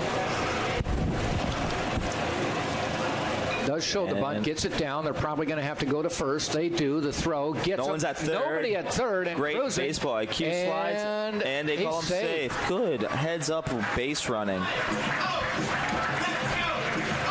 Luke McDonald, I said he didn't steal much, but he showed some speed going all the way from first to third. He saw nobody was covering third. He just beat the throw as Trinkle almost got back. We talked about this last week. The only person I've ever seen do it in the major leagues was Dustin Pedroia, but often on those plays, usually either the pitcher or someone else, I think it's the pitcher's responsible to cover third, and didn't do that and took advantage. Good baseball IQ by Mr. McDonald. Well, the one thing I did see, they're trying to squeeze and gets it down. He's in. Looks like it. Run scores. Everyone's safe. That should be. Are they calling him out? They're calling him out. He's out of the baseline. That's the second time today they've called that. The right call. Joe Urso. Mr. Urso doesn't seem to be super happy about it. I don't know what he's going to win in this argument, but I can tell you he is heated. JD is saying I was in the baseline. The father standing up for his son scored second time. I don't think he was. I personally don't think that one he was in fair territory, but obviously the umpire sees it otherwise. So they're calling him out, which means the runner goes back to third with 2 outs. That's a 3-run score. That's a big squeeze bunt to bring in the run and get a hit. Good bunt, though. I mean, nonetheless. Second time today we have had a base runner hit while running to first and called out. That takes away a run, a huge insurance run, really. And the rule is you've got a baseline. You have to run in foul territory. You can see there's a baseline or a base path. You have the baseline, and then on the foul side of that, about 2 or 3 feet away, is a baseline for the second half of the way to first base. You have to run it within that base, that little column there. And if you don't, and you get hit, you're out.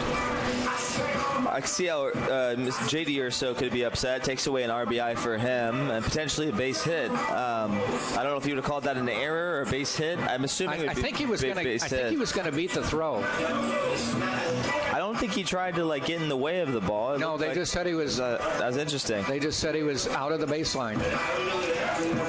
But I'm telling you what, the umpire, that's one of his jobs, is to watch that. I'd rather make the call than not make the call. Right down the line, so it's hard to dispute. It's hard to argue. Whereas plays at second base on a steal when the umpire is over toward first base, it's a much harder angle.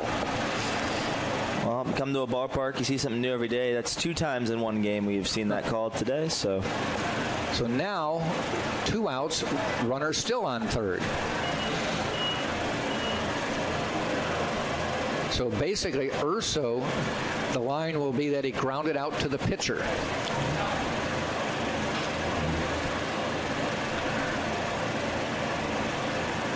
Popped up. That should end the inning. Barry makes the catch. Ends the inning. So both teams have seen runs go away because of runners going to first base. The Spartans stay on top 4-2, and we will head to the top of the 7th. Last chance for St. Leo. Tampa leads 4-2 right here on TampaSpartans.tv.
One last chance for St. Leo, top of the 7th. This is a 7-inning game, second game of a doubleheader this year in the Sunshine State Conference, our 7-inning games.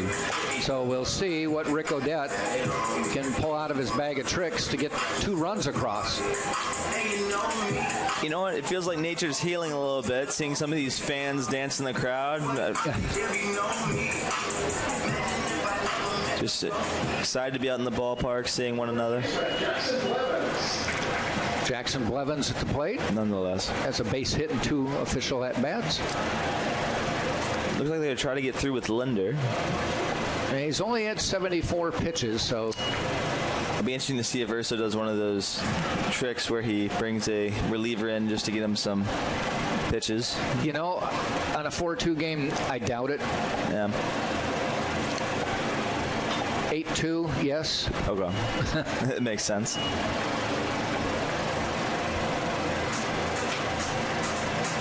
Looks like the Spartans do have a lefty and a right-handed side armor warming up, just in case they want to change things up. But 0-2 to Blevins, outside.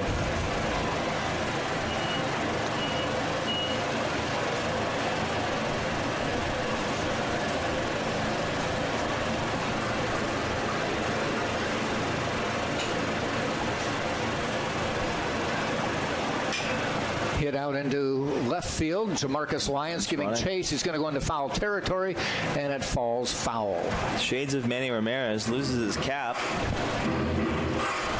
Good effort there by Lyons, though.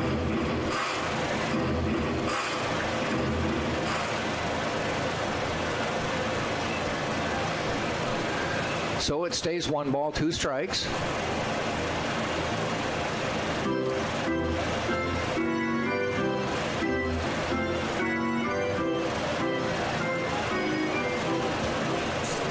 One, 2 on the way. A little bit low. Good looking curveball. Looks like it dropped just a little bit below the zone.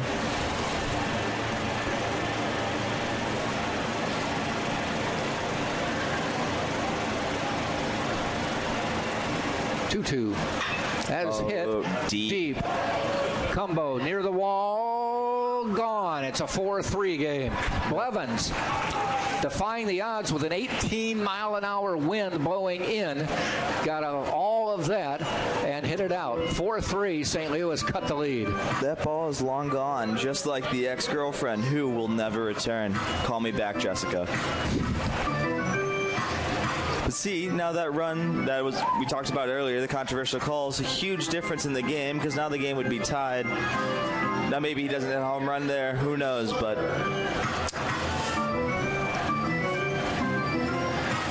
so a solo home run to lead off the 7th. Like Mr. Ike said, this game is only going 7 innings, so treat this as the 9th inning. My wife's cooking. She said, we'll save it for you. Slaughter, the catcher at the plate. First pitch is a ball.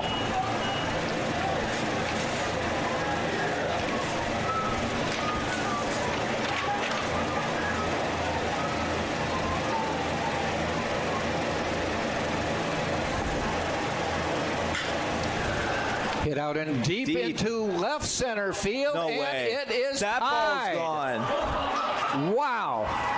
St. Leo on back-to-back pitches, Lord. or actually 2 out of 3 pitches, has tied it up. Back-to-back home runs, and we are tied. I was just going to say that was Blevins' first home run of the year when I heard that ball sounded solid. You might want to change your dinner plans, Mr. Ike. Man. Looks like we'll be here a little bit longer. Well, the food's going to be there. It's just going to be there. What time I eat it. And the temperature. That was hit far up on the... Yeah. That might be one of the longer home runs I've ever seen. Well, that was Blevins' first home run. And Mr. Slaughter's second home run. We are tied now. So we are going to at least play the bottom of the 7th now. What a change of events. Well, if you're a fan of more baseball, looks like there's a slight chance we might have some more here. Well, I wondered what Rick Odette had up his sleeve to get back into this game. 2 home runs. Wow. Now I'm almost wondering if there will be a pitching change or if he's going to try to trust him to get out of the inning. There are no outs, so it'll be interesting to see what they bring in, a lefty or a righty. They have both warming up as we speak. And the pitch. Fouled back.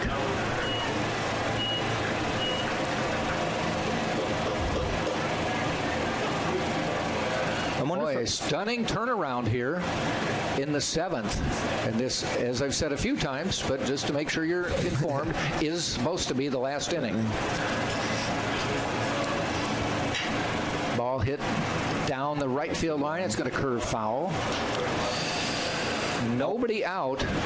Back-to-back home runs, and it's tied 4-4. I really do wonder if the wind had anything to do with either of those. I mean, one of them looks like it was definitely going to be gone, but that one, I wonder how much the wind had to do with that. Well, I think the only thing the wind did on that one is give it a slice or a hook because of righty batter. True. But it was all power by Blevins to hit one out into an 18-mile-an-hour wind. That is also true. I forgot about that. You said it was 18 miles an hour.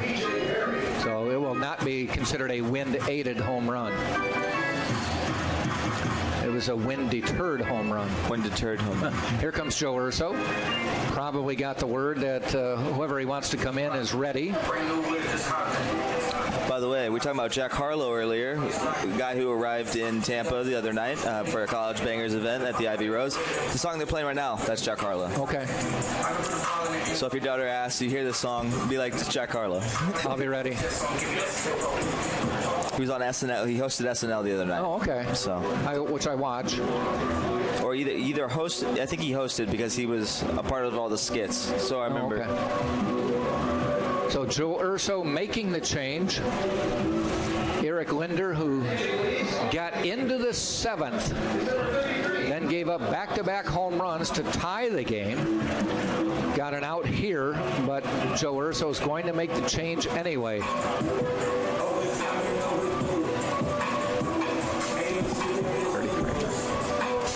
Ross.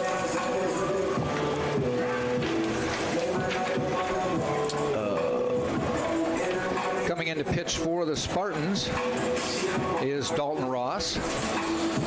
This will be his 4th appearance of the year. He's pitched 3 innings to this point, given up 6 hits, 3 runs, 1 of them earned. Dalton Ross, the only other Georgia person that goes to the University of Tampa besides myself. You really think he's the only other Georgia person? There's a few others. I've met one. There's one on the basketball team. Shout out to a buddy of mine. Plays for the Spartans. There's at least one on the basketball team, too, that I can think of. Yeah. Brent Duncan and Jacob. Drawing a blank on his last name.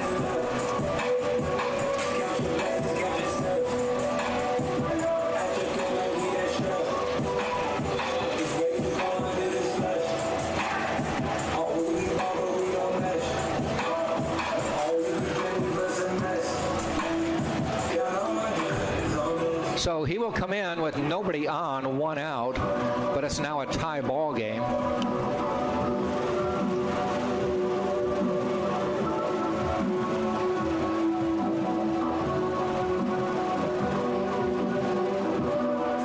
The question will be in the bottom of the 7th, does Sargent stay on the hill? It's Jacob Harris. We actually had dinner the other night. I should have remembered that. But yeah, no, only 3 people from Georgia, feels like. But no, I love Ross's energy. He's one of those, there was a pitcher for the Braves back in the day. I can't remember his name, but he would walk around the mound with a bull. He was called the Bulldog. What's his name? Not Al Rabowski. He's a reliever. But nonetheless, I love Ross's energy. If you're a kid watching baseball and you're not really into the game, that's the type of passion that you just love to see from a baseball player. Nonetheless, here we go in a tied-up ball game. Barry, the leadoff hitter, will be the first batter Ross will face. Gets him to pop it up. Infield fly. Waiting for it is Navarrete, 2 down. 1 pitch, 1 out. That's what you love to see out of your reliever.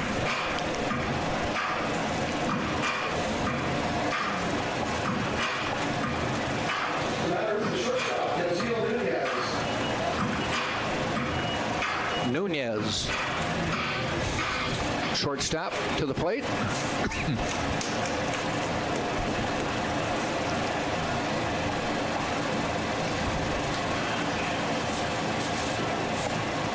First pitch, a call strike.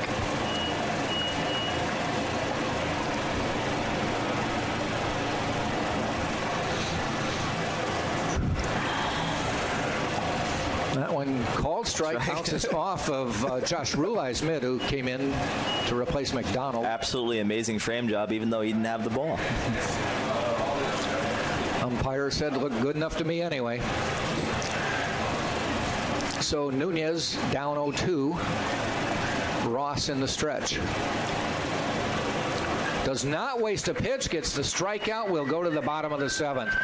But St. Leo picks up a couple home runs, back-to-back home runs from Blevins and Slaughter, have tied this game at 4-4. Spartans will come to bat in the bottom of the 7th with the bottom of the order, Cadenas, followed by the top of the order, Flint and Cumbo. We'll be back. You're watching on TampaSpartans.tv.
Sure, I'll bring that up. So a pitching change for St. Leo as we head to the bottom of the 7th. A familiar name, though, Yaziel Nunez, who's been playing shortstop for both games of this doubleheader, comes in to pitch. He has pitched before, just one other time this year, but he had 9 appearances last year. In the notes here, we say he had a breakout year, and he also batted a breakout year as a pitcher and a shortstop, but he batted above 300 and seemed to be pitching pretty well as well. He comes in. This is just his 2nd appearance this year, and he picked up a save, pitched 2 innings, and has a save to his credit. His job for St. Leo is to keep Tampa off the scoreboard and send this to extra innings. Now, for those watching at home, like we mentioned multiple times, but if you're just joining us, this game is a 7-inning game, 2nd game of the doubleheader.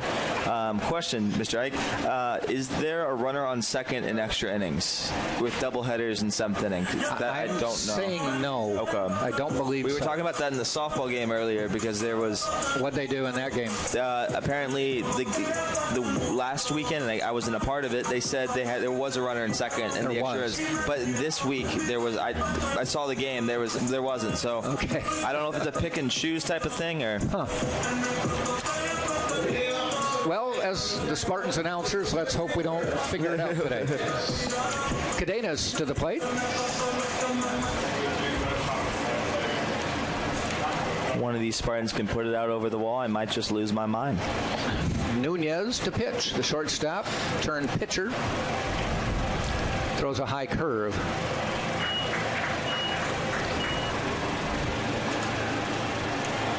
Pitched a lot more last year.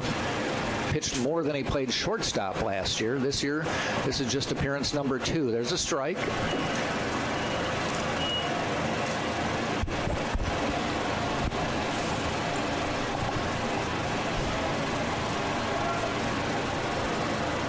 That ball is hit fairly deep. Ranging over is Crail on the warning track or close to it. And he hauls it in. I thought the wind might say, peace, adios, goodbye, but nope.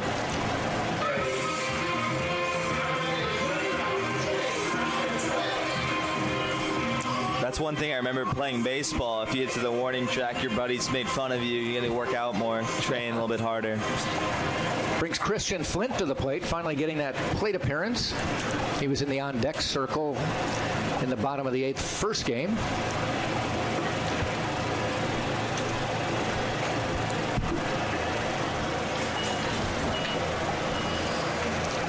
On the season, Christian Flint, this is his 10th at-bat of the year. Has just 1 hit, looking to bolster that batting average. We're going to set up a camera here on the off chance they do send one to the field. Get a live reaction.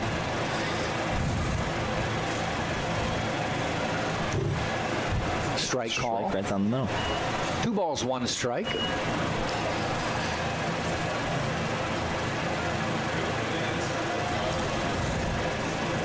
Nunez in the stretch. Swing and a miss. Nice pitch. 2-2. He's battled back. On deck for the Spartans is Cumbo. If there was to be a guy to send it over the wall, I'd put my money on Cumbo. That one's going to bloop and get down for a base hit. Winning run on first base. Christian Flint getting his first hit of the season, or second hit of the season, now 2 for 10 on the year. E.J. Cumbo with a chance to send the fans home happy. If you're Cumbo, it's an interesting scenario because he has the power to do it, to send it over the wall. Do you aim for the fences or do you just try to get a simple base hit and keep this thing going? Probably depends on the pitch you get. I would think you want him to just get the hit. They only need 1 run, so you need the guy on first to score. They are way, way off the line in right field. If Cumbo hits one down the line, Flint scores. We may have ourselves an end to a ball game. They are not protecting the left field line either. So they either know he doesn't hit the lines much or they don't want anything in the gap. but they are giving him a lot of room. Throw to first, back safely. Little cat and mouse action.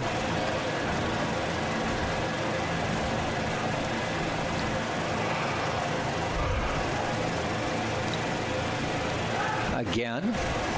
I wonder how much of that is them thinking they're going to steal and how much of it's... I don't know what they're trying to do. Flint is not a base stealing threat.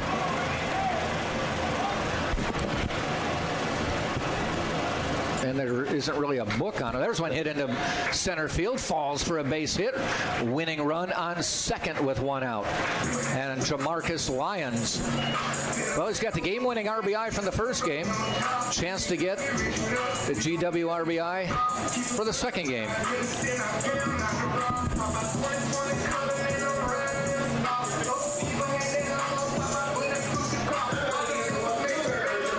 He doesn't need to hit a home run. A base hit could win this game.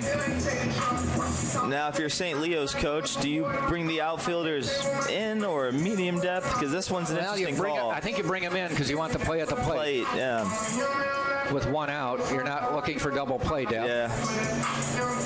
Well, you could play double play depth, but you want the outfielders in.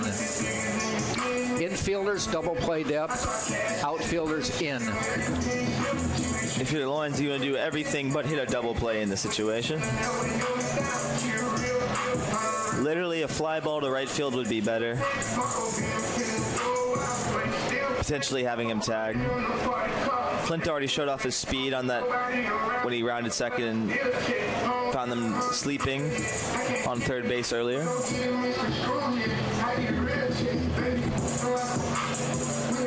So Jamarcus Lyons at the plate. Steps in. 1 for 2 in this game.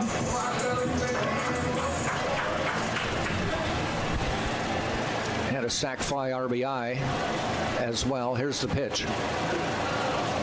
Thought about it, laid off, ball 1.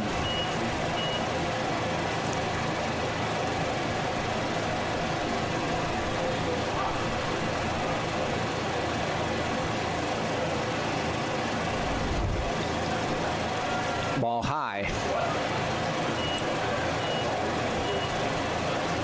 No signs from Joe Urso. I wondered if he might give him a take sign, but they don't even look at each other.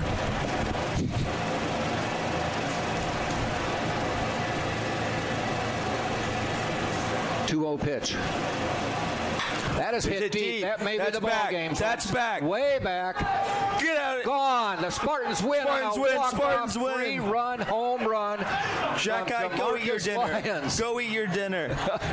It may still be warm by the time you get home. Lions with his second 3-run home run of the weekend. For happy hour, folks. I'll see you down in Soho. The Spartans will be partying tonight. And the Spartans win it 7-4.